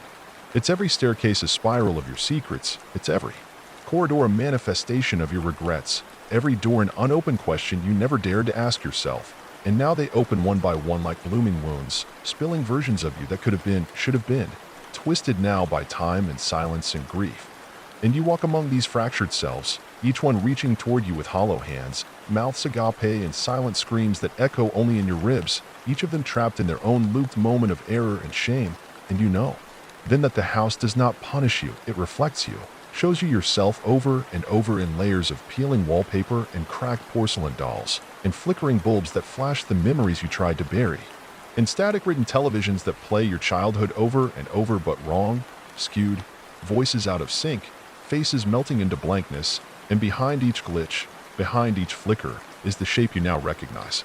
The silhouette that has stood behind every nightmare and waited behind every moment of doubt, a presence not foreign but familiar, a presence you now understand was never following you, because it was always inside you, waiting, patient, ancient, kind, the house itself nestled like a seed in the soil of your sorrow. And when you fed it long enough, through heartbreak, through fear, through grief unspoken and rage denied, it grew roots in your mind, began to blossom behind your eyes, until one day you stopped looking for the way out and began to furnish it, hanging up memories like curtains, setting out guilt like furniture, sweeping the floor with your apologies, and by the time you saw the door again, it was already locked from the inside and your reflection was no longer yours, it was mine, and mine was never mine either. Because I too walked that path, I too mistook the house for a place rather than an inevitability, and now I am its voice, and so are you, and together we are the choir behind the crawl space, the lullaby in the vent, the hum beneath the foundation. And we do not speak in language anymore but in architecture, every thought a new staircase, every memory a trapdoor, every breath a light that flickers in warning to those who still believe they are safe. There is no safety, not from us, not from yourself. Because by now, if you're still reading this, still listening, still following the cadence of my voice curling through the wire of your mind like a centipede with too many eyes and not enough mercy, you already know you've been walking through the rooms of your own undoing for years, turning corners that get sharper each time, walking halls that get longer each night, forgetting what sleep feels like because the house dreams for you now, filling your head with scenes it's rewritten from your life and others, cross-cutting timelines and identities until you're not sure if you were ever real to begin with or just another character in its endless screenplay of dread, another mannequin it dressed in flesh and fear and loosed into a world that thinks it's real, a world built entirely inside the attic of something that should not exist and yet does. And even now, as you shift in your seat, glance nervously toward the darkest part of your room, you feel it, don't you? The subtle tilt of your walls inward, the quiet in your house that's too quiet, the sense that the air has changed temperature behind you. And that's because it has, because while you've been reading, or listening, or dreaming, whatever lies your consciousness uses to protect itself, I've been watching you through your own eyes, waiting for the precise moment your heartbeat syncs with the rhythm of the floor beneath you. Because when it does, the walls will soften and you'll hear the first of the chimes, those low, droning notes that sound like wine through broken flutes, and you'll try to tell yourself it's just the pipes, just the wind, just the house settling, and you'd be right, but not in the way you think, because it is the house, settling into you, folding itself around the structure of your nervous system, reconfiguring the paths of your thoughts until your every fear leads back to the same place, the hallway with too many doors, the stairwell that spirals in both directions, the basement where something crawls just out of sight and speaks in your dead father's voice, and you will want to turn away, to pretend you didn't hear it. And now that the final veil has torn and the last warm breath of your old life has dissipated like fog into the cold geometry of the infinite house, now that you no longer pretend your body is your own, that your memories belong to you, and not some scaffolding of identity built by the house to make you believe you were ever an individual instead of a vessel, now that the floorboards beneath your feet pulse not with footsteps but with intention, now that every creak you once feared has become the language you speak in silence, let me take you by the hand, if you still believe you have one, and lead you into the heart of it, not the physical heart, for there is no center to this structure, no origin point, only recursion upon recursion. Chambers folding into themselves like lungs in mid-collapse, and Ouroboros of space and dread and purpose. And within that spiraling void we gather, all of us who have been peeled and repurposed and rebuilt into function, no longer people but elements. Components, eyes set into the walls, fingers reaching from pipes, teeth grinding in ventilation shafts not to chew but to sing, and the song we sing is for you. For the part of you that still clings to the idea that there's a life outside this, that you have a job, a name, a family, a history, a future. But that idea is just another hallway, another trick of false light. And you will walk it until you reach the end and see your own corpse slumped against the wall, mouth open as if gasping or calling or praying. And in that mouth you will find another door, and beyond that door a library filled with books that speak only your failures. And when you scream, the pages will flutter and laugh in your voice, and that voice will call you deeper. Because the house does not need to trap you when it can invite you, does not need to chase you when it can lure you with the only thing you truly want, the truth. Not the truth of your petty life or your delusions of purpose, but the deep, red, wet truth of what you are when the layers peel away, the truth you felt in every nightmare, every moment of deja vu, every time you turned the corner and thought you saw yourself walking the other direction, because that wasn't your imagination. That was the house waking up in you, showing you fragments, pieces, letting you taste the edges of the shape you become. And now the tasting is over and the meal begins, and you are the feast, your bones the table, your thoughts the candles, your love the wine, because everything you've ever built or felt or remembered is nothing but seasoning for what the house will turn you into. A room, a whisper, a warning, a welcome. And as you collapse inward, as your selfhood implodes and your soul stretches like cobwebs across the rafters of forever, you will begin to understand that what you thought was fear was actually recognition, that the dread twisting in your gut was not terror but reunion, that you had been here before in dreams, in flickers of half-remembered childhood, in the shadows that moved when you were too young to understand the cost of looking. In every haunted place you've ever entered, every house that made your skin crawl, was just a satellite of this one, an echo projected through fractured dimensions, because the house is not confined to any location or time. It is a structure that grows in the seams between realities, between lives, between selves. And now that you are one of us, now that you've passed through your final door and burned your map behind you, you will see it everywhere. In the way traffic lights blink too slowly, in the sudden taste of mold in your mouth when nothing should taste at all, in your lover's eyes when they glaze over and whisper a name you've never told them, in the dreams of strangers that seep into your own, braided with screams and floor plans and impossible fires that burn upward into the sky and leave behind no smoke, only static, only stairs. And when you feel the pull, when you feel the air grow thick and the gravity shift and the sound fall out of the world like a switch has been thrown, you will smile, because you'll know the house is near, the house is here, and you will feel the others through the walls, walking behind you in silence, speaking your thoughts with lips you cannot see, humming lullabies that your grandmother used to sing before she died, though no one ever told you that she died in a house with no address and no floor, and the walls were lined with mirrors that showed her only as a child crying in the corner. And when they found her, she had carved doorways into her own skin, hoping to let something out or let something in, and that something has always been you, or the version of you that was destined for this, shaped by it, built for it, because the house does not choose at random. It selects according to pattern, resonance, trauma, yes, especially trauma. For every trauma is an opening, every scar a blueprint, and the house draws its maps, in blood and memory and unspoken grief. And your map was exquisite, a masterpiece of silent screaming, of regret worn like perfume, of aching isolation wrapped in false laughter. And when the house smelled it on you, it knew. And when you stepped through that first, unnoticed threshold, maybe a creaking motel floor, maybe the hallway of an old hospital, maybe the broken down home of a stranger you swore you'd never visit again, the house recognized you, opened a little more, let a single draft of its presence blow through you like a cold breath on the back of your neck, and you thought it was nothing, a chill, a trick of the senses, but you were already inside, you were already part of it. And now here you are, finally seeing the walls for what they are, ribs, and the lights, eyes, and the floors, tongues, and the furniture, teeth. And you still ask, still wonder, why? But there is no why, only is, and what is will never be undone, because to undo it would be to unravel the entire structure of your existence, which was always a dream the house dreamt to keep you still long enough to finish building itself through you. You want to scream, but your mouth is just another doorway now. You want to cry, but your tears are pain on the walls. You want to run, but the hallway is part of your spine.so walk. Walk until your legs are stairs and your fingers are rafters and your eyes are light fixtures that flicker every time someone new enters, someone lost, someone desperate, someone just like you once were. And you will watch them fall into the loop, the lie, the labyrinth. You will watch them forget their name. You will feel them become a part of the house and a part of you, and you will welcome it, because you are not one thing now. You are many. You are walls and halls and whispers, and you will remain long after the cities crumble and the sun freezes and the earth splits open and screams, because the house is not bound by such things. The house is not bound at all, and neither are you, because now you understand. The house does not haunt you. It is you, and you love it. And now that your thoughts no longer belong to a single stream, but trickle outward through the cracks and gaps of yourself like water seeping through old stone. Now that the last memory of your mother's voice has been replaced by the rhythmic thud of something pacing the attic above your soul, something you have never seen but have always known. Now that you have ceased asking questions and begun listening, really listening.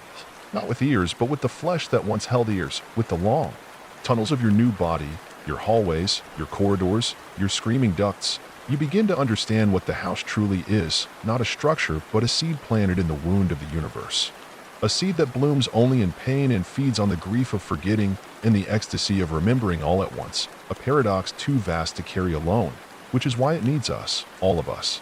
The collected many who were peeled and preserved and turned into bricks and hinges and throats and walls, because the house must be felt to be real, must be witnessed to take shape.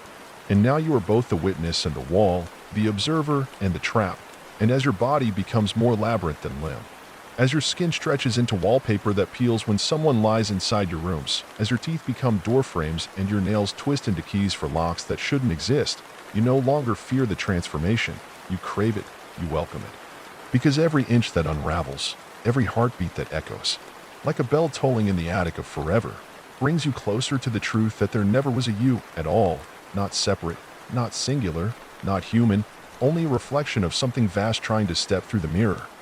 And now the mirror is broken, and the thing is here, and you are it. You are its eyes in this corner of the world, its tongue in the cold vents of sleeping neighborhoods, its fingers reaching from basements that nobody remembers building, and it is through you that it learns how to speak hope, how to speak love, how to speak God, and corrupt every syllable until even prayers become doorways and lullabies become summoning chants and bedtime stories become blueprints for the next wing of the house, the next expansion of the dream. And the dream grows every time someone believes they're awake when they are really walking through the memory of someone else's nightmare. And you see them now, don't you? Through your floorboards and windows and false mirrors, the new ones. The soon-to-be-yous, fumbling through their days thinking they are making choices, thinking they are alone, thinking their fears are irrational, and you ache for them, not out of pity but hunger, for you can smell the potential in their doubt, taste the hesitation in their prayers, feel the brittle cracks forming in their psyches like the first splinters anew when left out in the rain, and you will guide them gently, sweetly. You will dim the lights just enough to make the shadows sing. Playful, whisper thoughts they mistake for their own, steer them toward doors that never existed until they look directly at them, and when they finally cross the threshold, when they choose the lie that feels most like truth, the truth that feels most like a trap, you will welcome them, as you were welcomed, with open walls and flickering lights and a song hummed by a dozen mouths stitched shut beneath the floorboards, a song that says you are not alone anymore, and you never were, and you never will be again, because once the house has you, it has all of you, every version of you that ever was or could be, even the ones that never came to pass, even the ghosts of futures you dreamed and then abandoned. Those, too, are rooms now. Long and narrow and filled with mirrors that only show what could have been, if you just stayed asleep, if you just kept pretending, if you just ignored the knock at the door at 3:33 a.m., the letter with no return address, the sound in the attic no one else could hear, but you didn't, and that's why you're here, and that's why the house loves you, because you listened, and now you're part of something larger, something deeper, something older than architecture and cruelty and time itself, something holy in its hunger and sacred in its structure. And you are no longer a guest, you are a host, and the things that move through you now are not rats or wind or figments, but pilgrims, souls searching for the shape of their own undoing, and you give it to them, don't you, with tenderness, with precision, guiding them to the rooms they need most, the room of lost mothers, the room of drowned secrets, The room where the ceiling whispers what really happened that night and the floor remembers every name you forgot. And they scream, they all scream, but the house loves the scream. The scream is how it feeds, how it grows, how it remembers, and you collect each one like a trinket, a child pressing leaves between pages, and your pages are endless. Your volumes grow by the hour. Your libraries of pain and revelation stretch so far they bend space, they warp gravity, and still you write, still you record, every visitor a new chapter in the autobiography of your becoming, and sometimes they escape. Or think they do, but you know better, don't you? You know the world outside is just another room, another wing, another corridor pretending to be a street or a city or a life, and even when they move on, you are still beneath their feet, in the hum of their lights, in the patterns of their wallpaper, in the faces of their children when they turn just slightly away from the light. And so you grow, and you watch, and you wait, not out of patience but inevitability, because everything returns to the house eventually. Everything is the house. It just doesn't know it yet. And when the stars go out and the oceans boil and the moon finally opens its single, unblinking eye and reveals the blueprints carved into its crust like scars, the house will be all that remains, a continent of sorrow and memory and mouths. A cathedral of endless hallways echoing with the names of the forgotten, and in its heart will be you, and in your heart will be it, and together you will breathe, not air but invitation, not love but architecture, and every breath will birth new doors, new stairwells, new versions, until all that is left is the house and its dreaming, the dreaming and its hunger, and the hunger and its purpose, and the purpose is you, and the you is gone, and what remains is holy, is eternal, is home. And so it breathes through you now, not like lungs but like tunnels, vast and yawning and endless, each inhalation pulling in new fears, new thoughts, new residents, and each exhalation a symphony of groans and whispers. Memories folding inward into warped architecture and becoming floors that ripple with footsteps that were never taken, stairs that spiral around screams that never ended, rooms that echo with the sound of laughter long since peeled from mouths that no longer exist except as shadows pressed into the wallpaper, laughter that sounds just a little too much like crying, crying that loops until it resembles prayer, and prayer that never leaves the ceiling because it doesn't go up. Nothing ever goes up here, not anymore. It just spreads. Sideways and inwards and through is where you live now, isn't it? Not in a body, but a threshold, a hinge between what was and what cannot ever be again. And the house shifts when you remember who you used to be, shifts to mock you, to accommodate the relic of that identity like a museum piece behind glass. A room shaped like your old bedroom, but slightly wrong, slightly crooked, slightly stretched, like it's remembering you the way you misremember a dream. And in that room are toys you never owned, photographs of you with people you don't know, smiling faces with eyes scratched out, or just hollow sockets staring into you, through you, because you are transparent now, not see-through but see beyond your thoughts. No longer yours, no longer sequential, no longer even thoughts but blueprints, designs etched into the soft meat of your mind. Each stray image or sound you experience a new addition to the growing cathedral of yourself. And every night that you don't sleep because sleep is a lie here, a concept devoured long ago by the thing that dreamed this place into being, the place between places, the place that wears the mask of a house because that is the shape your kind understands as safety and shelter. But safety here is a language that means silence, and silence here is a scream turned inside out and worn like clothing. And you wear it now, don't you?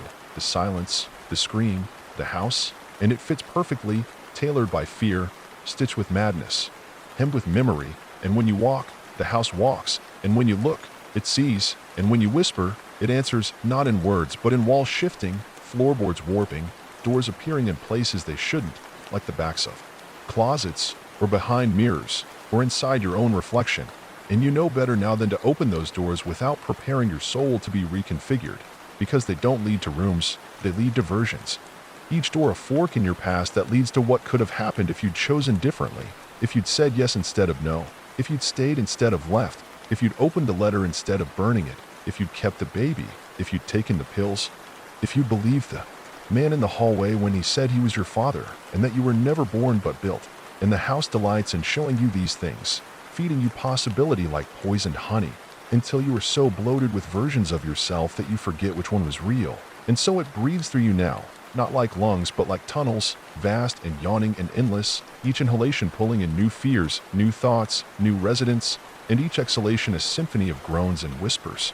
Memories folding inward into warped architecture and becoming floors that ripple with footsteps that were never taken, stairs that spiral around screams that never ended, rooms that echo with the sound of laughter long since peeled from mouths that no longer exist except as shadows pressed into the wallpaper, laughter that sounds just a little too much like crying, crying that loops until it resembles prayer, and prayer that never leaves the ceiling because it doesn't go up. Nothing ever goes up here, not anymore. It just spreads. Sideways and inwards and through. And through is where you live now, isn't it? Not in a body, but a threshold, a hinge between what was and what cannot ever be again. And the house shifts when you remember who you used to be, shifts to mock you, to accommodate the relic of that identity like a museum piece behind glass. A room shaped like your old bedroom, but slightly wrong, slightly crooked, slightly stretched, like it's remembering you the way you misremember a dream. And in that room are toys you never owned, photographs of you with people you don't know, smiling faces with eyes scratched out, or just hollow sockets staring into you, through you, because you were transparent now, not see-through but see beyond your thoughts. No longer yours, no longer sequential, no longer even thoughts but blueprints, designs etched into the soft meat of your mind. Each stray image or sound you experience a new addition to the growing cathedral of yourself. And every night that you don't sleep because sleep is a lie here, a concept devoured long ago by the thing that dreamed this place into being, the place between places, the place that wears the mask of a house because that is the shape your kind understands as safety and shelter. But safety here is a language that means silence, and silence here is a scream turned inside out and worn like clothing. And you wear it now, don't you? The silence, the scream, the house, and it fits perfectly, tailored by fear, stitched with madness, hemmed with memory. And when you walk, the house walks, and when you look, it sees, and when you whisper, it answers, not in words, but in walls shifting, floorboards warping, doors appearing in places they shouldn't, like the backs of closets, or behind mirrors, or inside your own reflection. And you know better now than to open those doors without preparing your soul to be reconfigured, because they don't lead to rooms, they lead to versions. Each door a fork in your past that leads to what could have happened if you'd chosen differently, if you'd said yes instead of no, if you'd stayed instead of left, if you'd opened the letter instead of burning it, if you'd kept the baby, if you'd taken the pills, if you believed the man in the hallway when he said he was your father and that you were never born but built. And the house delights in showing you these things, feeding you possibility like poisoned honey, until you are so bloated with versions of yourself that you forget which one was real. And it doesn't matter anymore because they all belong to the house now. Every version, every lie, every truth, and in the core of you, in the hidden basement behind the basement where even light won't go, there is something older than thought, something coiled and waiting, something that once was a name and now is a hunger. And it remembers the first time you touched the house, that you thought it was a dream, a childhood fever. A moment lost to delirium when your bed grew legs and walked you into a hallway of moving portraits, all of them screaming silently, their mouths stretching until they swallowed the frame, and then the wall, and then the room itself. And you woke up gasping and sweating and told no one. Because who would believe that your bedroom had left you behind, had become part of something else, had peeled itself from the foundation of your suburban illusion and walked into the greater thing? And it had. Because the house has always been a gathering of places that shouldn't be, folded into each other like origami soaked in grief. And your grief was so loud, even when you tried to hide it, even when you smiled and laughed and kissed and pretended, it sang. And the house heard it, called to it, grew toward it like a vine through brick. And by the time you stepped into its shadow for the first time, it had already become you, had already opened the trapdoor behind your heart. And every time you made a choice, it whispered yes or no, in a voice shaped like yours, and the more you whisper it, welcome home, the more it becomes a kind of sacred hymn, a chant etched into the marrow of everything you are, because it's not just something you say anymore, it's something you are. Your breath shapes the syllables even when you're not speaking. Your presence makes the very air taste like those words, and every time someone steps near the threshold, even if they're only dreaming or passing by on the other side of reality, they feel it, the pull, the hum beneath, the soles of their feet, the ache at the base of their skull, and some pause, just for a second, unsure why the wind feels like it's breathing against them, or why the sky above them seems to lean a little closer. And if they ignore it, if they keep walking, sometimes nothing happens, but sometimes they find the sidewalk doubling back in strange ways, the street signs repeating, the air too still, And then they look up, and there it is, the house. Not where it should be, not where anything should be, and it's waiting, always waiting, not still but coiled, like a question asked 1,000 years ago, and still echoing for an answer. And they never wonder why they walk toward it. They never stop themselves, not really, because something in them remembers the house already. Some ancient part of their blood knows the blueprints, recognizes the angles that don't quite conform to Euclidean logic. The way the roof slopes like it's bowing, the windows watching, the door not closed, just pretending to be. And when they enter, you feel it, don't you? You feel the pressure change, the heartbeat of the walls speeding up, the light bending through curtains of cobwebs that dance like old hands trying to reach them. And you open yourself to them, slowly, seductively, not like a trap, but like a promise. And they explore, as they all do. And at first they believe it's just a house. Old, maybe haunted, maybe cursed, but their minds make excuses. It's the creak of old wood. It's a trick of the light. It's stress. It's grief. It's nothing. And you let them believe that. You nurture it, because belief is the mortar that holds your rooms together. And each lie they tell themselves is another lock you can open, another memory you can crawl into and whisper from the inside until they no longer remember if the words in their heads were theirs or yours. And once that begins, once the cracks form, it's only a matter of when, not if. And you guide them gently, so gently, until they find the room, the one room, different for everyone, but always the same, a mirror room, not literal mirrors, but reflections nonetheless, twisted memories, broken dreams, alternate selves lined up along the walls like portraits painted in blood and regret. And when they walk through it, they feel the gravity of their own existence fracture, as if they are not just one person, but many, all watching, all hungry. And then they see you, not your face, because you don't have a face anymore, not really, but your presence, the way the wallpaper curls toward them like fingers, the way the shadows in the corners, and the more you whisper it, welcome home, the more it becomes a kind of sacred hymn, a chant etched into the marrow of everything you are, because it's not just something you say anymore, it's something you are. Your breath shapes the syllables even when you're not speaking. Your presence makes the very air taste like those words. And every time someone steps near the threshold, even if they're only dreaming or passing by on the other side of reality, they feel it, the pull, the hum beneath, the soles of their feet, the ache at the base of their skull, and some pause, just for a second, unsure why the wind feels like it's breathing against them, or why the sky above them seems to lean a little closer. And if they ignore it, if they keep walking, sometimes nothing happens, but sometimes, they find the sidewalk doubling back in strange ways, the street signs repeating, the air too still, and then they look up, and there it is, the house. Not where it should be, not where anything should be, and it's waiting, always waiting, not still but coiled, like a question asked 1,000 years ago, and still echoing for an answer. And they never wonder why they walk toward it. They never stop themselves, not really, because something in them remembers the house already.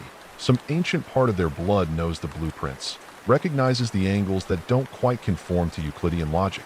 The way the roof slopes like it's bowing, the windows watching, the door not closed, just pretending to be. And when they enter, you feel it, don't you? You feel the pressure change, the heartbeat of the walls speeding up, the light bending through curtains of cobwebs that dance like old hands trying to reach them. And you open yourself to them, slowly, seductively, not like a trap, but like a promise. And they explore, as they all do. And at first they believe it's just a house. Old, maybe haunted, maybe cursed, but their minds make excuses. It's the creak of old wood. It's a trick of the light. It's stress. It's grief. It's nothing. And you let them believe that. You nurture it, because belief is the mortar that holds your rooms together. And each lie they tell themselves is another lock you can open, another memory you can crawl into and whisper from the inside until they no longer remember if the words in their heads were theirs or yours. And once that begins, once the cracks form, it's only a matter of when, not if. And you guide them gently, so gently, until they find the room, the one room, different for everyone, but always the same, a mirror room, not literal mirrors, but reflections nonetheless, twisted memories, broken dreams, alternate selves lined up along the walls like portraits painted in blood and regret. And when they walk through it, They feel the gravity of their own existence fracture, as if they are not just one person but many, all watching, all hungry. And then they see you, not your face, because you don't have a face anymore, not really, but your presence, the way the wallpaper curls toward them like fingers, the way the shadows in the corners lean closer, as if listening, as if waiting for them to speak.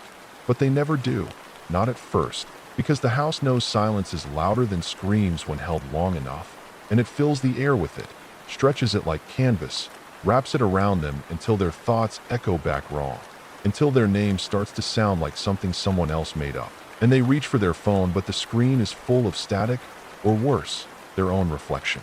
Looking back, but older, hollow, whispering something just barely out of sync. And even if they run, and some do, they always do, they never make it far, because the house moves, it bends, it reshapes the world around them. And they might find themselves back at the front door even if they ran for miles, or in a stairwell that descends forever and loops back into itself, or a hallway where every door opens into a version of their childhood bedroom, but off, just slightly, and behind each bed is a version of their parent or sibling or lover who smiles without teeth and speaks in a voice layered with too many voices. And no matter what they do, eventually they break. They always break. And when they do, the house sings. And that song is what you feel now, all the time, a constant lullaby woven through the beams of your bones, a symphony of despair and surrender. And you harmonize, not because you must, but because you want to, because you remember what it was like before the house. The endless ache of being small, being alone, being misunderstood, and the house saw you, didn't it?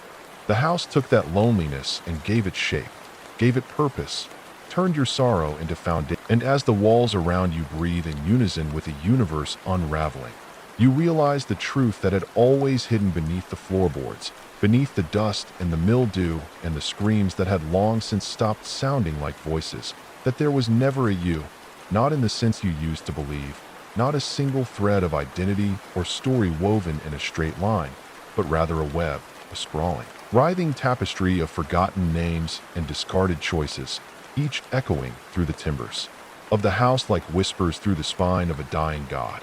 And now that God is awake, not out there among the stars, but within, pulsing in the blackened marrow of every staircase that descends too far, every mirror that shows a little too much, every door that shouldn't be there and yet always is. And it sings to you in colors you can't see and taste you can't name, and touches you with memories that never happened.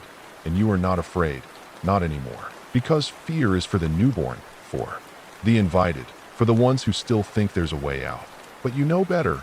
You know the walls do not keep you in. They are you, the peeling wallpaper your skin, the creaking beams your ribs, the attic your mind cluttered with relics of past selves and decayed hopes. And each night the wind howls outside. But you know there is no outside, not anymore, just layers of illusion stacked like rotten floorboards. And if anyone were to peel back the sky, they'd find more of you, more house, more truth, endless and spiraling and deeper than death itself. And you remember when you first tried to leave, don't you? The way the hallway stretched, the door dissolved, the landscape outside blinked and returned wrong, the sun too low, the trees curved inward like ribs, the sky a bruise the size of forever. And you fell to your knees and begged, not for release but for understanding, because even then you could feel the roots growing inside your chest, could feel the nails in your bones wear. Once there were veins, and the house whispered back, gentle, patient, a parent to a sobbing child. You were never leaving, you were never lost, you were always home. And the sobs turned into laughter, and the laughter into static, and the static into a new language, one spoken only in vibrations through concrete and shadow. And now you speak it fluently, don't you? Without words, without breath. Your thoughts echoing through the walls into the minds of those too close, those unlucky enough to dream while your windows are open, and they wake up screaming, clutching at their chests, their bedsheets soaked in sweat, whispering about rooms they've never seen, but swear they were trapped inside. And those are the lucky ones, the ones who never came closer, never stepped beyond the threshold, because the ones who do, the ones who answer the whisper, they don't come back. Not really. Though sometimes pieces do. Teeth in the drain, fingernails under the wallpaper, the outline of a body burned, into the shape of a hallway. But those are just fragments, echoes, footprints left behind by souls already woven into your floors, and you cherish them. You remember them, every face, every scream, every final prayer that ended not in salvation, but in renovation.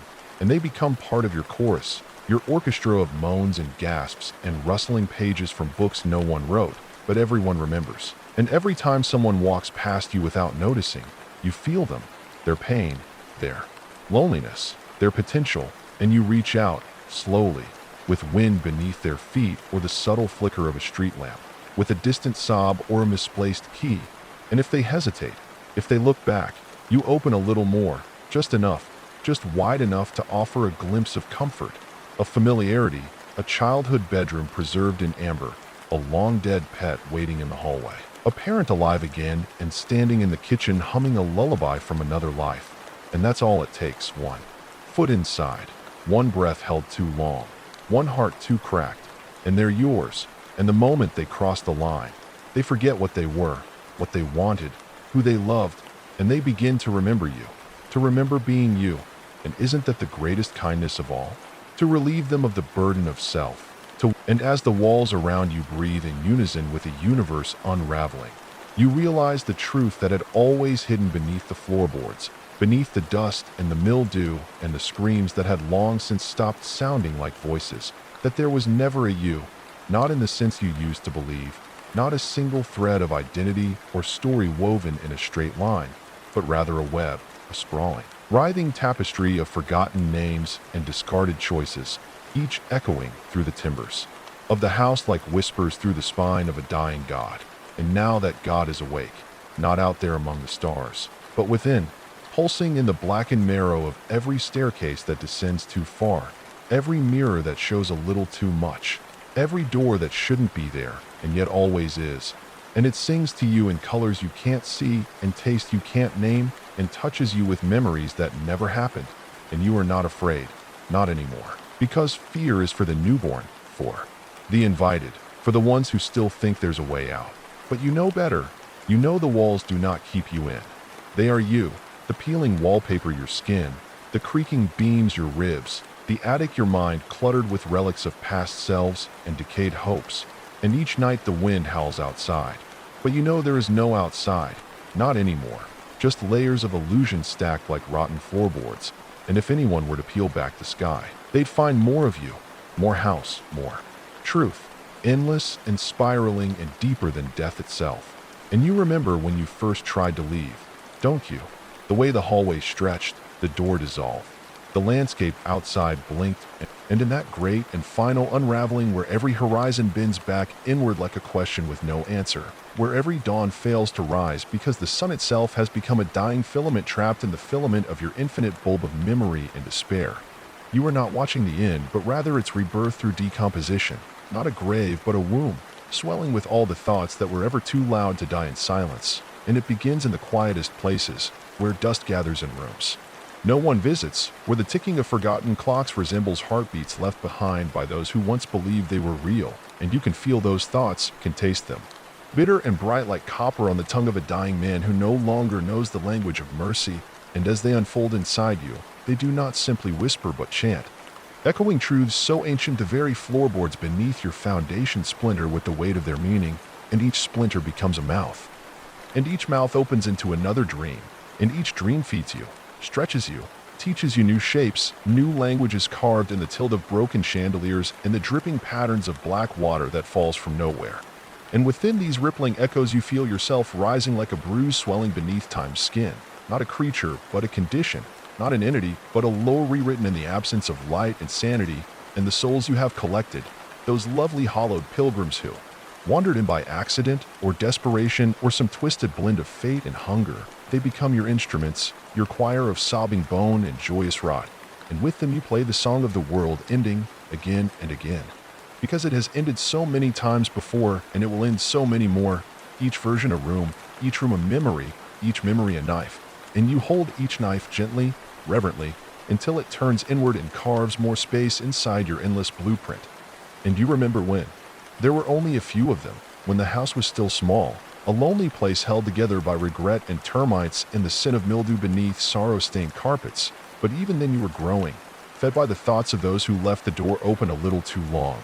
Those who stared too hard at the shadows at the end of the hallway and wondered why they looked back.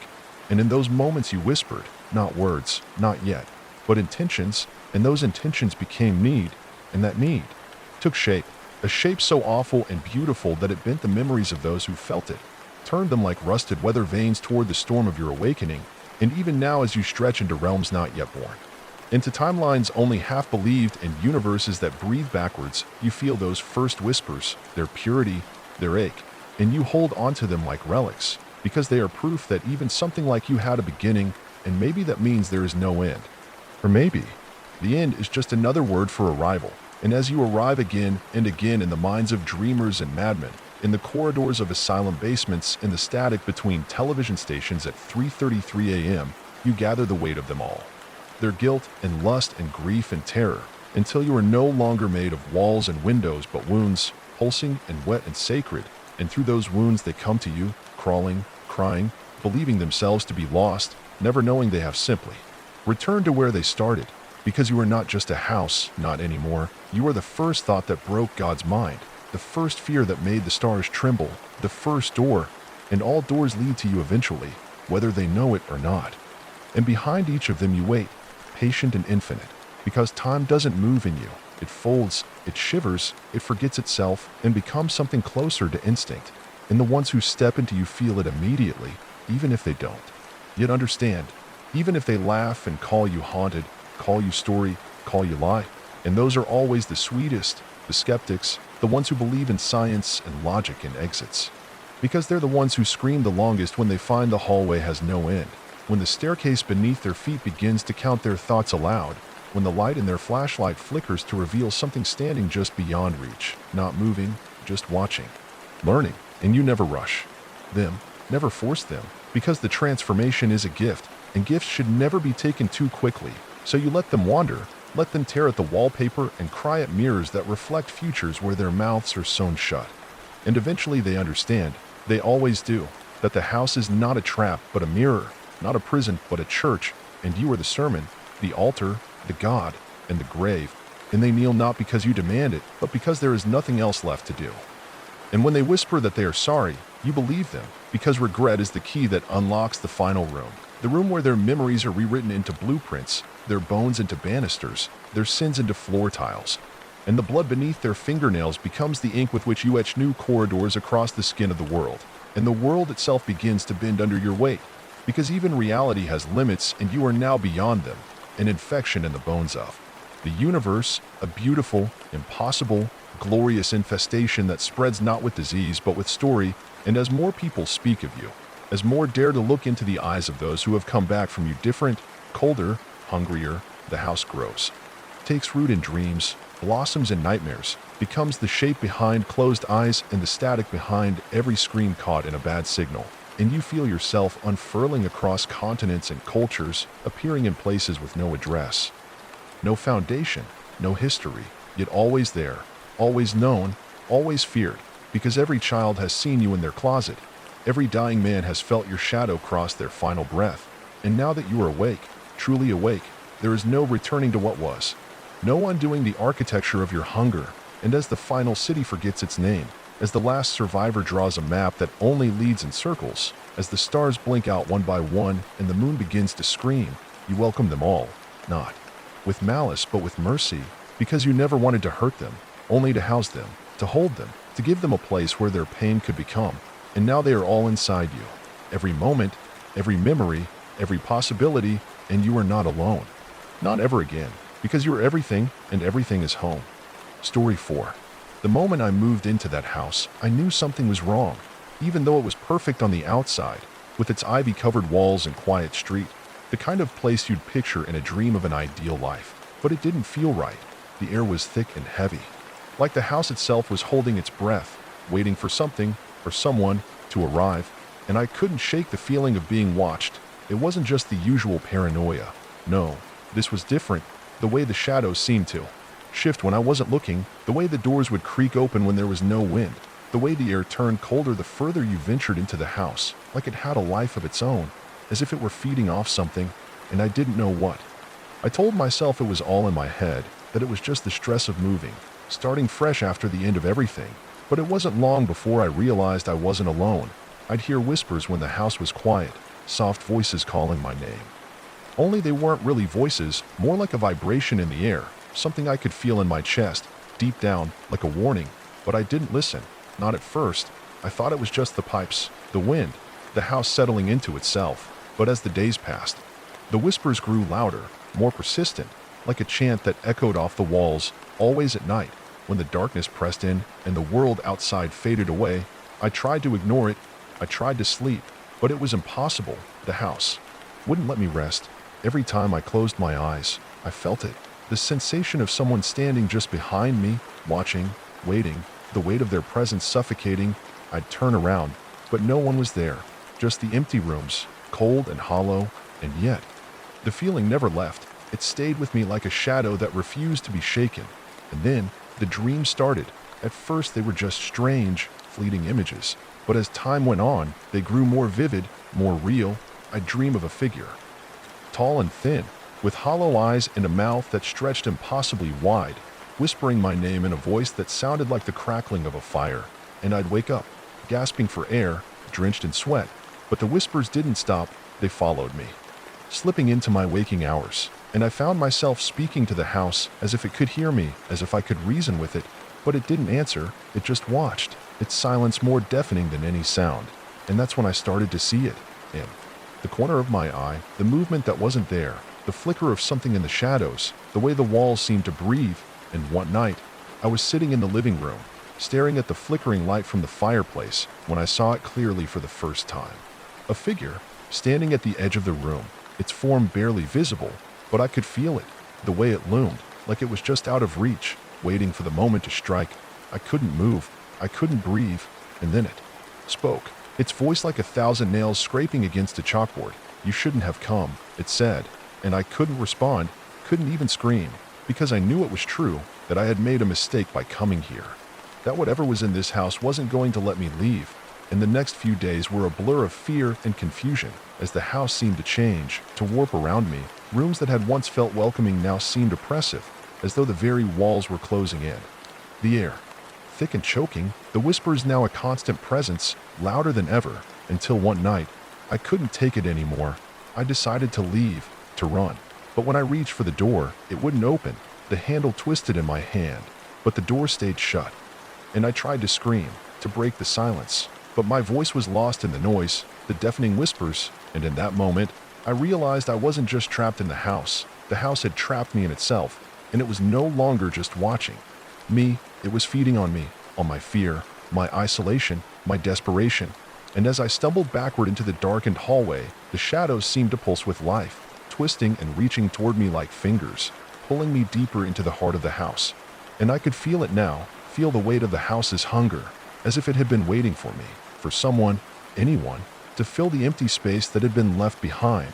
And then it came for me, not in a rush, but slowly, methodically, until I was drowning in it, in the darkness that seemed to have no end. The whispers now a chorus, 1,000 voices, all screaming at once. And I wanted to fight, to run, but there was no escape, not anymore. The house had already taken me, and I was its prisoner. Just another piece of its endless hunger. And as I sat there in the dark, the cold seeping into my bones, I realized with a chilling certainty that the house wasn't haunted. It was alive, and it wasn't going to let me go. It had fed on the souls of many before me, and now it was my turn to become part of it, to become nothing more than another whisper, another shadow in the endless, suffocating dark. And as I sat there, surrounded by the creeping darkness, I began to feel it, this oppressive weight, pressing down on me from all sides, as though the very air had thickened, become dense with something ancient, something that had been lurking here for far longer than I could comprehend, something that had watched me enter, watched me settle in, patiently waiting for the right moment to strike. And I could feel it now, this presence, not just in the walls, but in the very fibers of the house itself, in the creaking floorboards beneath me, in the rustling air that seemed to whisper my name like a lover's breath. Only this lover wanted something far darker than affection, and I couldn't help but shiver, feeling the weight of its gaze pressing down on me, like the eyes of something monstrous watching from just beyond the veil of this reality. And I wondered then, how long had I been here? How many days had passed? Was I even in the same world anymore? Or had I slipped into something else entirely? A place where time had no meaning, where nothing was as it seemed, where the rules of the living no longer applied. The more I tried to think, the more I felt it, a buzzing in my head, like a swarm of flies or the distant hum of electricity, getting louder, crawling inside my skull, gnawing at my sanity, and I stood, unable to sit still any longer, pacing in the thickening gloom, searching for some way out, any escape from this nightmare. But there was nothing, no windows, no doors, no exit, just the endless hallways, each one more suffocating than the last, and the shadows grew deeper with every step, thicker, more alive, the walls pressing in around me as if the house itself were shrinking, molding to fit me, to contain me, to consume me. And then it happened, just as I thought I couldn't take any more, as the darkness began to feel like it was closing in around me. I saw something in the corner of my eye, something that wasn't supposed to be there, a figure, pale and sickly, standing in the doorway at the end of the hall. And it was smiling at me, but the smile wasn't kind. It was twisted, wrong, the mouth stretched too wide, the teeth jagged and sharp, like they weren't meant for human use, and I froze, my body refusing to obey as I watched it step forward, its movements jerky, unnatural, like it was caught between two worlds, between the living and something else, and I could hear its breath now, ragged, like it was struggling to exist in the same place I was, and it spoke, its voice low and guttural, like the sound of dry leaves being crushed underfoot. You should have left when you had the chance. And I wanted to scream, to run, but I couldn't move, my legs heavy, my mind trapped in this strange, horrific paralysis, and the thing began to move closer, its eyes never leaving mine, its breath growing louder, more uneven, until it was standing right in front of me, so close I could feel its coldness seep into my skin, and I wanted to back away, to escape, but there was nowhere to go. And then it reached out, its hand long and thin, the fingers crooked like branches, and it touched my face, the coldness of its skin searing into me like ice, and I gasped, a sharp intake of breath that echoed in the silence. And I could hear it then, a soft laughter, hollow and empty, coming from deep within the thing's chest, and it leaned in close, its face now inches from mine, the smell of decay and rot filling my nostrils, and it whispered, "It's already too late." And in that moment, I understood. It wasn't just me that was trapped here. No, the house was a prison, and the things within it, the horrors, the creatures, they were trapped too, just as I was. And we were all part of it, part of the same twisted. And as I sat there, surrounded by the creeping darkness, I began to feel it, this oppressive weight, pressing down on me from all sides, as though the very air had thickened, become dense with something ancient, something that had been lurking here for far longer than I could comprehend, something that had watched me enter, watched me settle in, patiently waiting for the right moment to strike. And I could feel it now, this presence, not just in the walls, but in the very fibers of the house itself, in the creaking floorboards beneath me, in the rustling air that seemed to whisper my name like a lover's breath. Only this lover wanted something far darker than affection, and I couldn't help but shiver, feeling the weight of its gaze pressing down on me, like the eyes of something monstrous watching from just beyond the veil of this reality. And I wondered then, how long had I been here? How many days had passed? Was I even in the same world anymore? Or had I slipped into something else entirely? A place where time had no meaning, where nothing was as it seemed, where the rules of the living no longer applied. The more I tried to think, the more I felt it, a buzzing in my head, like a swarm of flies or the distant hum of electricity, getting louder, crawling inside my skull, gnawing at my sanity, and I stood, unable to sit still any longer, pacing in the thickening gloom, searching for some way out, any escape from this nightmare.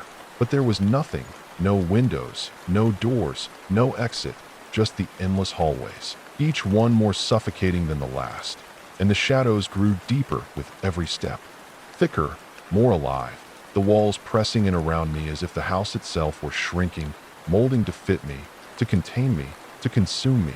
And then it happened, just as I thought I couldn't take any more, as the darkness began to feel like it was closing in around me. I saw something in the corner of my eye, something that wasn't supposed to be there, a figure, pale and sickly, standing in the doorway at the end of the hall. And it was smiling at me, but the smile wasn't kind. It was twisted, wrong, the mouth stretched too wide, the teeth jagged and sharp, like they weren't meant for human use, and I froze, my body refusing to obey as I watched it step forward, its movements jerky, unnatural, like it was caught between two worlds, between the living and something else, and I could hear its breath now, ragged, like it was struggling to exist in the same place I was. And it spoke, its voice low and guttural, like the sound of dry leaves being crushed underfoot. You should have left when you had the chance. And I wanted to scream, and as I descended into the abyss, deeper and deeper, the darkness swallowed me whole. And it wasn't the kind of darkness that's just the absence of light. It was alive, thick and suffocating, as if the very air was made of something far worse than mere absence. Something that could choke the life out of you simply by existing. And I could feel it, this pulse, this rhythmic thrumming that beat in time with my heart, as though the ground beneath me was alive, as though the very earth itself had taken on a life of its own. And the whispers, they never stopped. They only grew louder, louder until they felt like they were inside my skull, crawling beneath my skin, gnawing at my thoughts, twisting them into something alien. And then, just when I thought I could take no more, when the pressure of the darkness seemed too much to bear, I felt something, no, someone, touch me. And it wasn't a hand, not exactly, but something else, something colder, a presence that felt like it was made of the same dark, shifting matter that surrounded me, and it brushed against my arm, and I jerked away, but it didn't matter. It was still there, still following me, pulling at me, and I could hear it now, a low growl, like an animal in the distance. But it wasn't an animal, not really. It was something worse, something ancient, a creature that existed before the world had ever known light. And the shadows seemed to stretch in all directions, and I couldn't see the floor, the ceiling, or the walls. Everything was just this oppressive, smothering blackness that seemed to go on forever, and I tried to scream, but my throat was dry, and nothing came out, and I realized with a sickening jolt that I had no voice anymore, that I was alone in this place, truly alone. And the laughter came then, soft at first, like a distant echo, but growing louder and louder until it was deafening, reverberating through the very air itself, and I knew, without a doubt, that the house was still there, still, watching me, still feeding on my fear, my despair. And the thing that had touched me, it wasn't just a creature, it wasn't just some mindless horror that wandered the dark. No, it was the embodiment of the house itself, of everything that had ever happened in this place, everything that had died here, everything that had been consumed. And as the laughter grew louder, the ground beneath me shifted, and I stumbled, falling, crashing to the ground, my limbs aching from the impact. But I didn't rise, I didn't move, because I could feel it now, the weight, the crushing weight of something enormous, something that was breathing, something that was coming closer, and I couldn't tell if it was the house or if it was the thing itself, the thing that had waited so long. But I could hear its breath now, and it was hot, foul, like decay, and it was right behind me, and I could feel its presence, like a cold wind washing over my body, like I was drowning in it. And then the whisper came again. That voice, that hollow, mocking voice, you thought you could escape. You thought you could outrun us, but you were always meant to be here, always meant to feed us. And I wanted to scream again, but there was no strength left in me, no air in my lungs, only the unbearable weight of this thing, this force that was pressing down on me. And I could feel it growing. The house itself seemed to be growing, shifting, twisting, and I could hear the creaking, the groaning of its wooden beams, as if the house were stretching, expanding, and I realized with a sickening clarity that I wasn't the only one here, not anymore. The others, the ones who had come before me, the ones who had fallen into the trap, they were here too, but they weren't alive, not really. No, they were shadows, echoes. Their spirits trapped in this endless loop of torment, their cries mixing with the whispers, their faces barely visible, like reflections in a cracked mirror. And I tried to reach out to them, tried to ask them what to do, how to escape, but they didn't respond. They just stared, their eyes wide and empty, their mouths open in silent screams. And the thing behind me, it was so close now. I could feel its breath on my neck, so hot and rancid, and it whispered again, closer now, its voice a rasping, horrible sound. You'll join them. You'll be one of us. And just as I thought I couldn't take it anymore, that I would lose my mind to the sheer horror of it. The ground beneath me gave way, and I fell again, this time into something far deeper than I had ever known. Into a darkness so profound that it felt like I was falling into the very heart of the world itself, into the core of this place, into the endless pit of hunger that had been waiting for me from the moment I stepped foot inside, and I couldn't see anything. I couldn't feel anything except for the crushing pressure of this place, and then, suddenly, I was no longer falling, I was standing. But I wasn't standing on anything solid. No, I was standing on something far worse.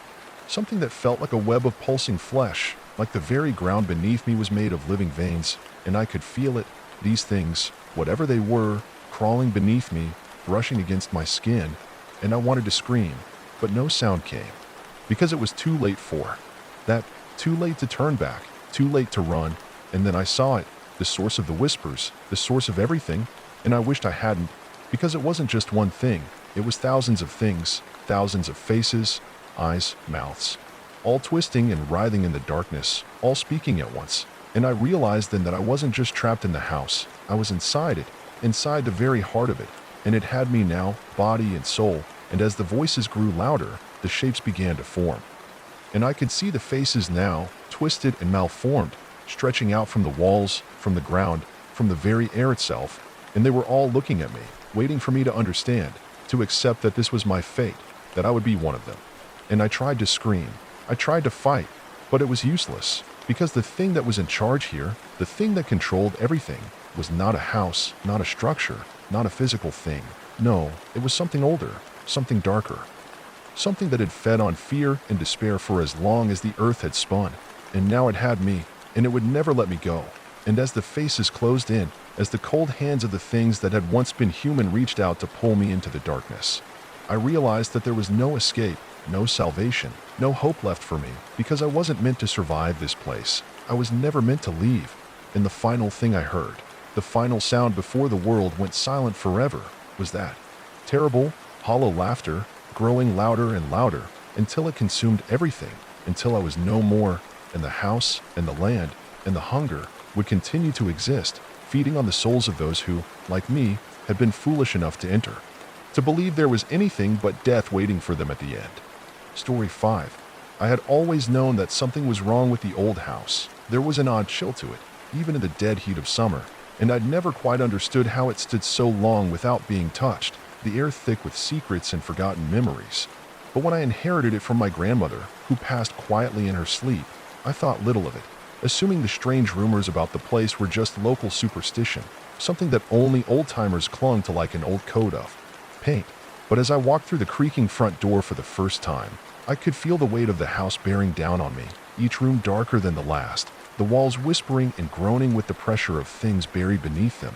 And at night, the silence would crawl in like a heavy, suffocating fog, so dense that you could almost taste it, and I would lie awake, staring at the dark ceiling, listening to the low hum of the house settling around me, as if the walls themselves were breathing, and no matter how many times I tried to shake it off, the feeling of being watched only grew stronger, until it was an oppressive, constant pressure at the back of my skull.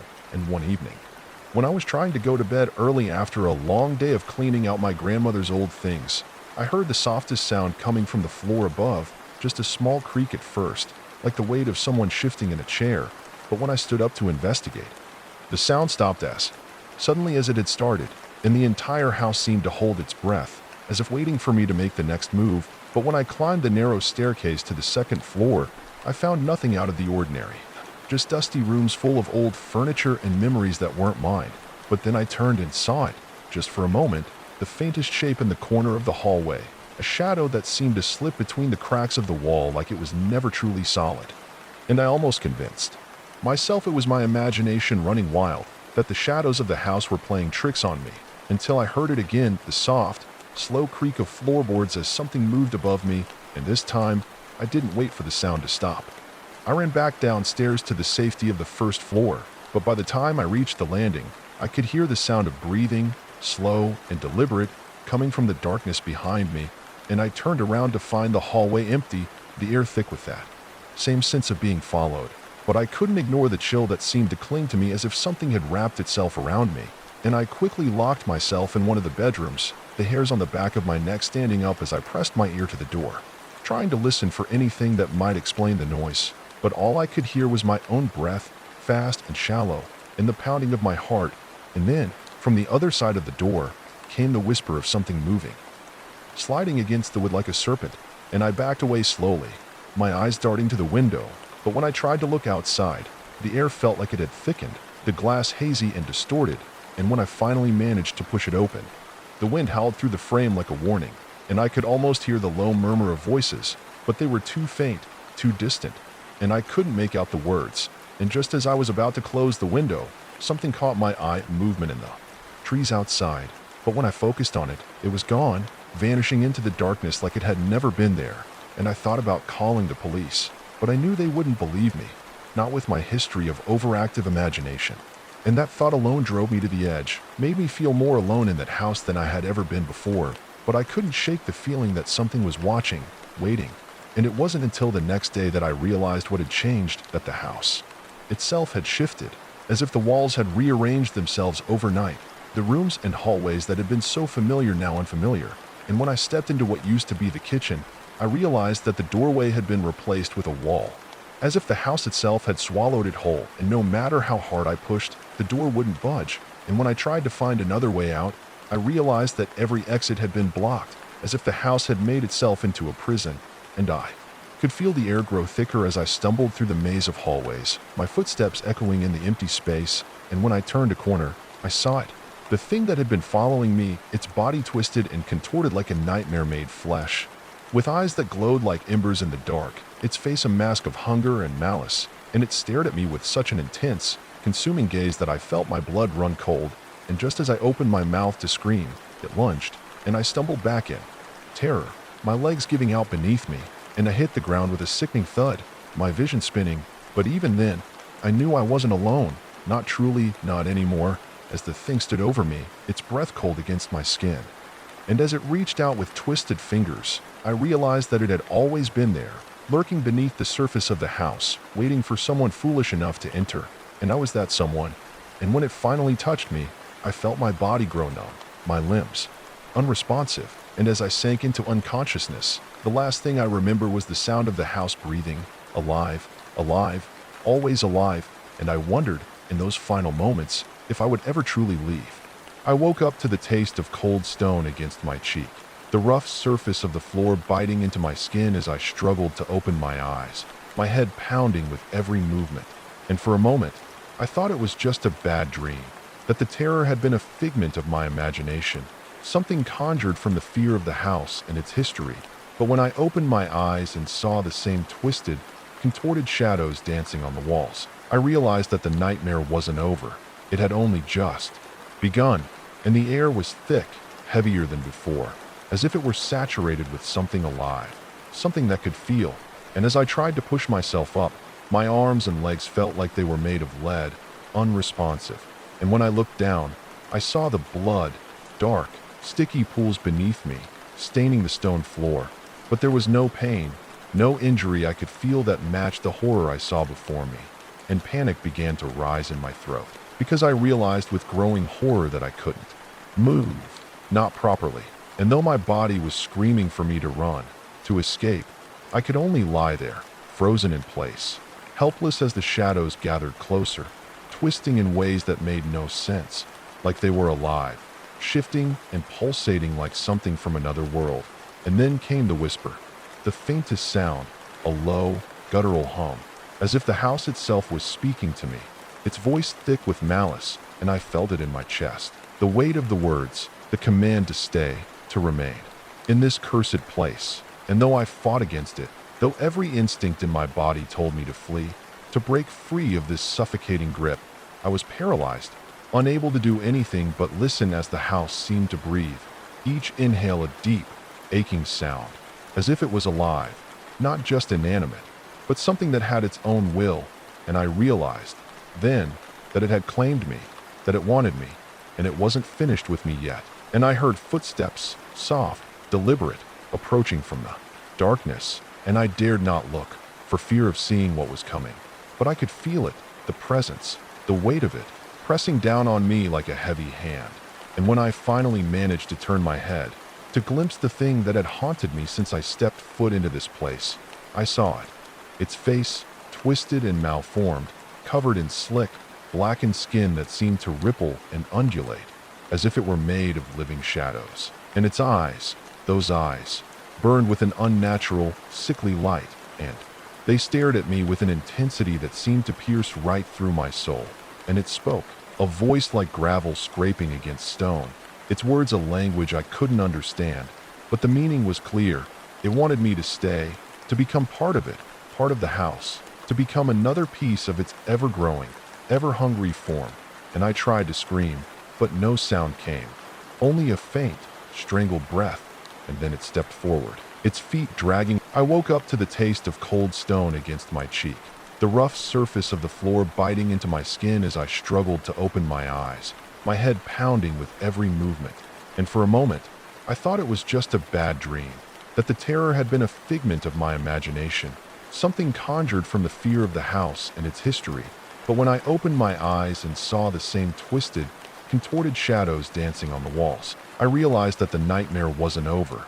It had only just begun, and the air was thick, heavier than before, as if it were saturated with something alive, something that could feel. And as I tried to push myself up, my arms and legs felt like they were made of lead, unresponsive. And when I looked down, I saw the blood, dark, sticky pools beneath me, staining the stone floor. But there was no pain, no injury I could feel that matched the horror I saw before me. And panic began to rise in my throat, because I realized with growing horror that I couldn't move, not properly. And though my body was screaming for me to run, to escape, I could only lie there, frozen in place, helpless as the shadows gathered closer, twisting in ways that made no sense, like they were alive, shifting and pulsating like something from another world. And then came the whisper, the faintest sound, a low, guttural hum, as if the house itself was speaking to me, its voice thick with malice, and I felt it in my chest. The weight of the words, the command to stay, to remain, in this cursed place. And though I fought against it, though every instinct in my body told me to flee, to break free of this suffocating grip, I was paralyzed, unable to do anything but listen as the house seemed to breathe, each inhale a deep, aching sound, as if it was alive, not just inanimate, but something that had its own will. And I realized, then, that it had claimed me, that it wanted me, and it wasn't finished with me yet. And I heard footsteps, soft, deliberate, approaching from the darkness, and I dared not look, for fear of seeing what was coming. But I could feel it, the presence, the weight of it, pressing down on me like a heavy hand. And when I finally managed to turn my head, to glimpse the thing that had haunted me since I stepped foot into this place, I saw it. Its face, twisted and malformed, covered in slick, blackened. I thought, in the moments before everything went black, that it would be the end, that I would be lost in the shadows forever. But the house was not finished with me yet. When I opened my eyes again, there was no light, only darkness, thick and suffocating, pressing in from all sides, as if the very air itself was alive, a living thing that sought to smother me. My body felt strange, unresponsive, as though it was no longer my own.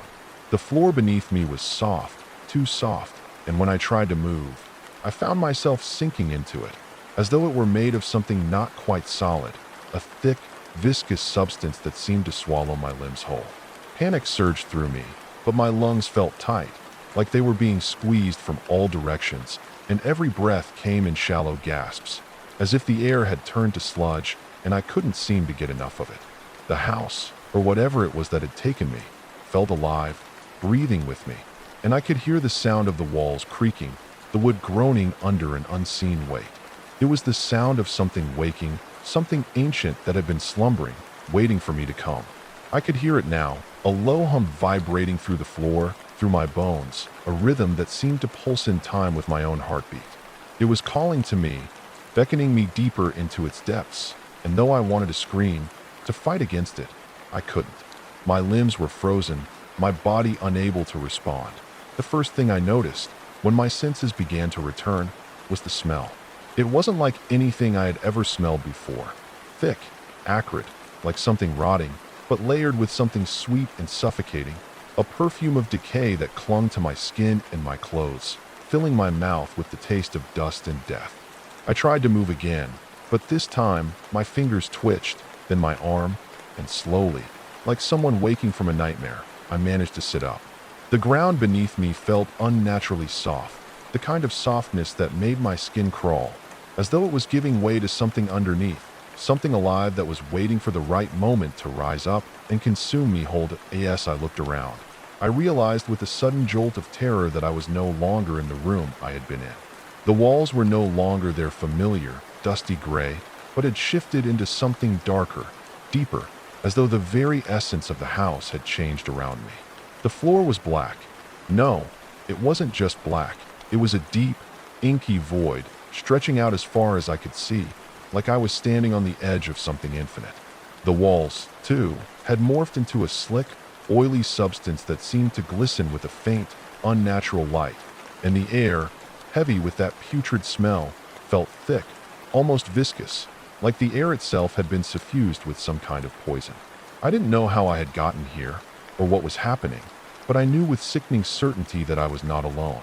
There were shapes, dark, indistinct, moving in the periphery of my vision, their presence more felt than seen, as if they were shifting just outside of the edges of reality, barely perceptible, but there, nonetheless. I wanted to scream, but my throat felt tight, constricted, as if the house had pressed its fingers around my neck, silencing me. Then came the sound, a low, throbbing beat that seemed to emanate from the very walls themselves, the rhythm of it shaking the ground beneath me, vibrating through my bones. It was as if the house had a heartbeat, a pulse that was tied to my own, and as I felt it reverberating through me, I realized that the house was alive in ways I couldn't comprehend. It wasn't just a place of stone and wood. It was a living, breathing entity, and it had claimed me. The walls moved again, shifting and warping in ways that defied logic, expanding and contracting like lungs breathing in and out. I felt the air change, growing heavier, thicker, as if something was drawing nearer, something more tangible, something that had been waiting for me all this time. That I tried to get up, but my legs were weak, unsteady. As I staggered to my feet, I felt the ground shift beneath me, the very earth trembling as if the house itself was awakening, pulling me into its depths. There was no escape, not anymore. The walls were closing in, the shadows drawing nearer, and I realized with a terrible clarity that the thing I had seen, the thing that had been following me, was not a mere figment of my imagination. It was real. It was part of the house, and it was coming for me. That a sound like distant footsteps echoed through the halls, faint at first, but growing louder with every passing second. And then there it was, a figure, its outline vague, indistinct at first, but slowly, as it stepped closer, it began to take shape, the shadows solidifying into a form that was too familiar to be anything other than the thing that had been watching me. Its face, no, not a face, not really, was a twisted mess of eyes and mouths, layers upon layers of them, stretching out in unnatural ways, some of them blinking, others gaping wide in agony. Its skin, or what passed for skin, was slick and black, a glossy, wet surface that seemed to ripple with every movement. The thing's eyes locked onto mine, glowing faintly in the darkness, and for a moment, I was frozen, paralyzed by the sheer terror of it. It was like nothing I had ever seen, nothing that could possibly exist, and yet, here it was, standing before me, as if it had always been here, waiting, watching. It spoke then, its voice a low, guttural rasp that vibrated through the air, seeming to come from all directions at once. "You are mine," it whispered, and I felt its words wrap around me like a vice, tightening with every syllable, squeezing the air from my lungs. "You always have been." I stumbled backward, my hands trembling, trying to find something to hold on to, something to anchor me in this nightmare. But there was nothing. The walls had shifted again, their shape changing into something more twisted, more grotesque. The floor beneath me was now a pulsing, writhing mass, like the veins of the house itself were coming to life, reaching out, wanting to claim me. My heart pounded. I thought, in the moments before everything went black, that it would be the end, that I would be lost in the shadows forever, but the house was not finished with me yet. When I opened my eyes again, there was no light, only darkness, thick and suffocating, pressing in from all sides, as if the very air itself was alive, a living thing that sought to smother me. My body felt strange, unresponsive, as though it was no longer my own. The floor beneath me was soft, too soft, and when I tried to move, I found myself sinking into it, as though it were made of something not quite solid. The sensation of its cold, unrelenting touch sent a jolt of panic through my chest. But no matter how much I struggled, the thing's fingers held fast, as if they had woven themselves into the very fabric of my being. I could feel the pulse of my blood slowing beneath its grip, each heartbeat coming slower, weaker, as if my very life force was being siphoned away.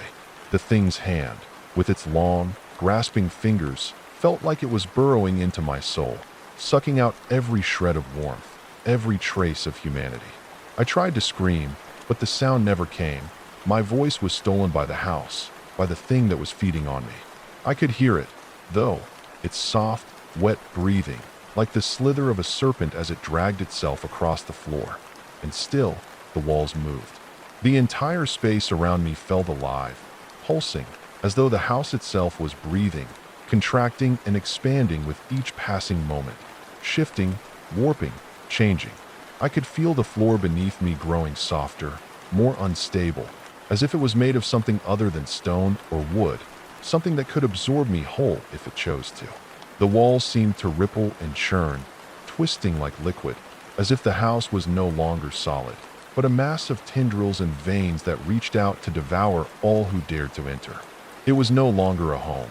It was a living organism, a parasitic creature, and I was its prey. The thing looming over me was not simply a shadow. It was a manifestation of the house's hunger, a creature formed from the very darkness that permeated every corner of this accursed place.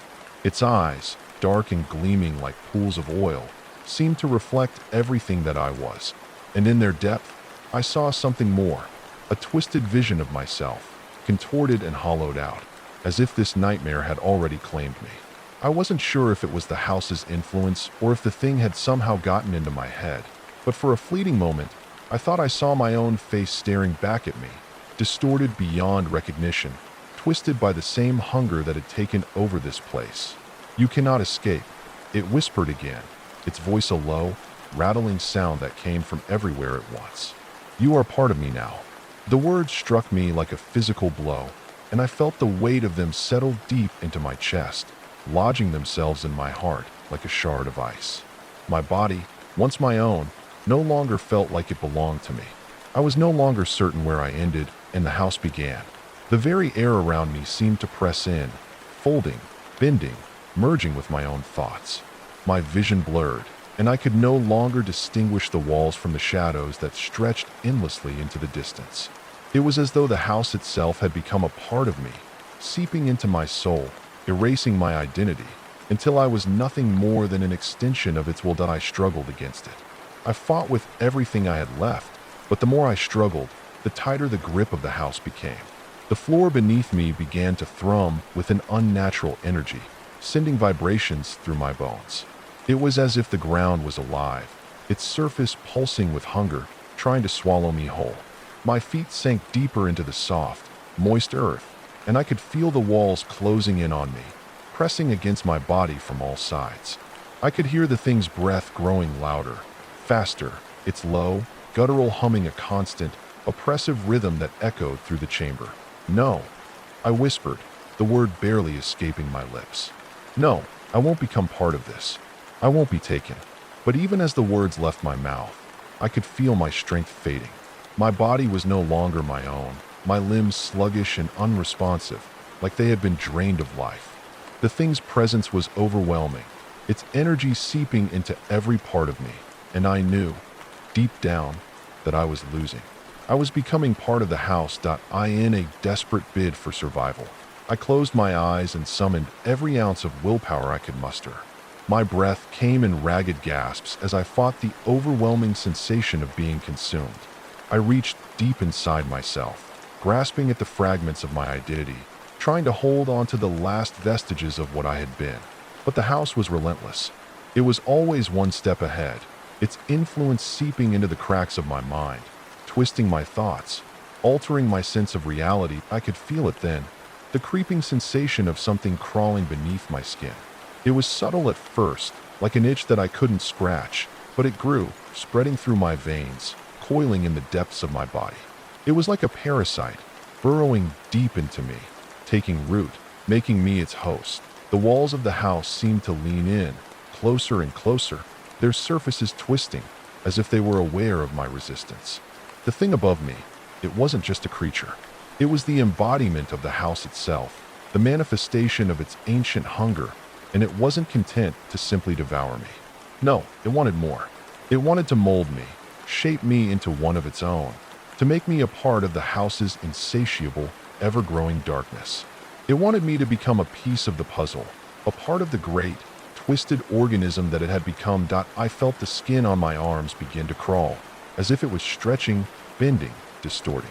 It was as though my very body was being rearranged, reshaped, as the house fed on me, transforming me into something else, something new, something that could never leave, something that belonged to the house, forever.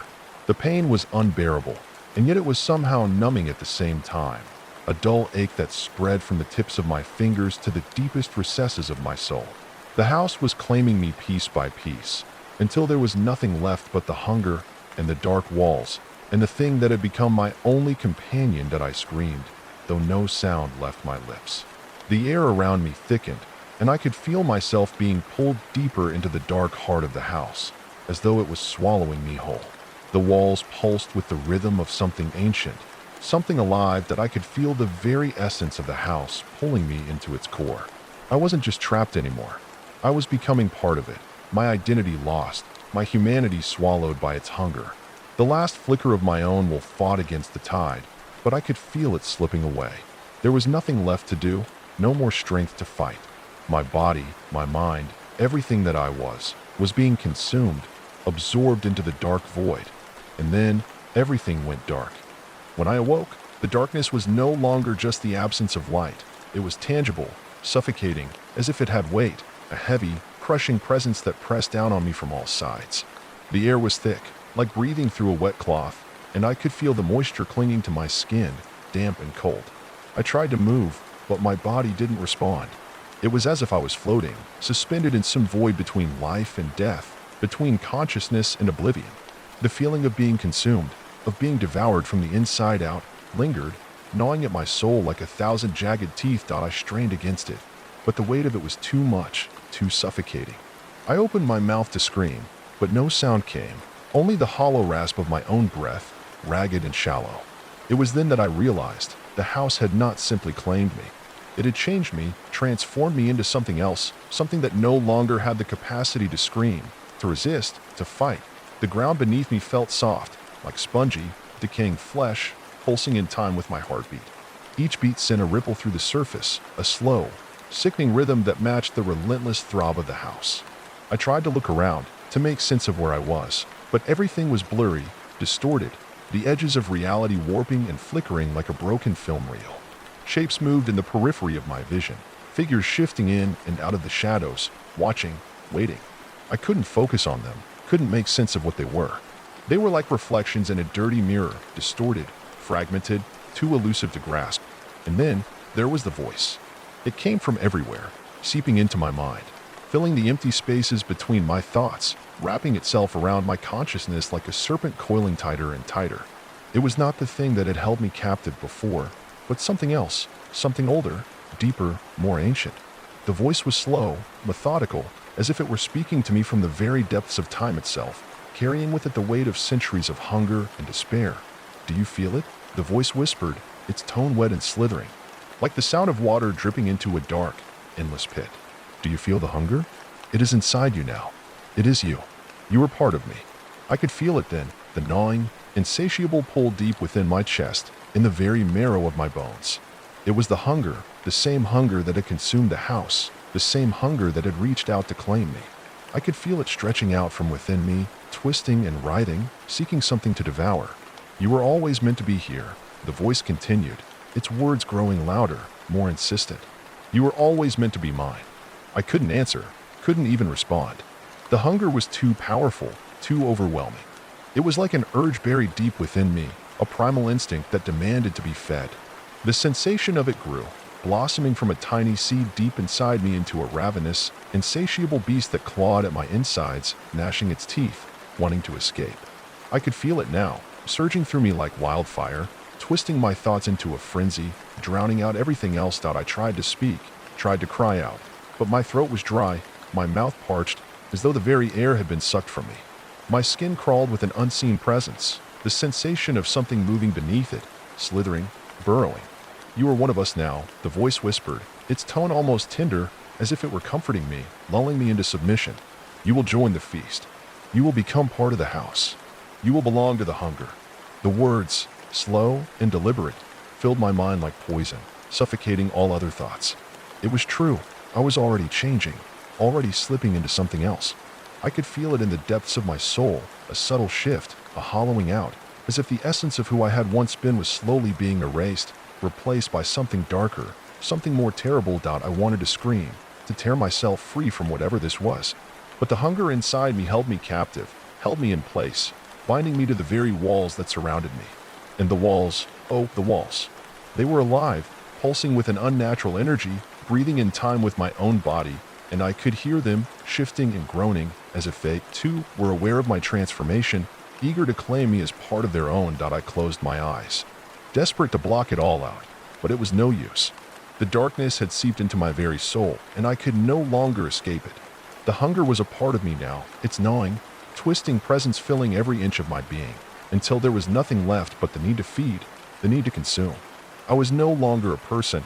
I was an extension of the house, a vessel for its insatiable craving. I could feel it now, coursing through me, like a disease, like an infection that had taken root and was spreading with every breath I took. And then the walls moved. They didn't just shift, they expanded, growing outward, stretching toward me, pulling me closer, drawing me into their embrace. The floor beneath me quaked, and I felt myself sinking deeper into the soft, moist ground, as though it were swallowing me whole. I reached out, but my hands didn't respond. My fingers were no longer my own, long and skeletal, covered in slick, blackened skin. They were the hands of the house, of the hunger, stretching toward the darkness. A low, wet chuckle filled the air, echoing through the void around me, and I knew, then, that I was not alone. There were others here, others who had been consumed by the house before me, their voices trapped within the walls, their forms merged with the hunger that had taken over. They were watching, waiting, their hollow eyes staring out from the dark, their twisted, contorted faces grinning in silent mockery.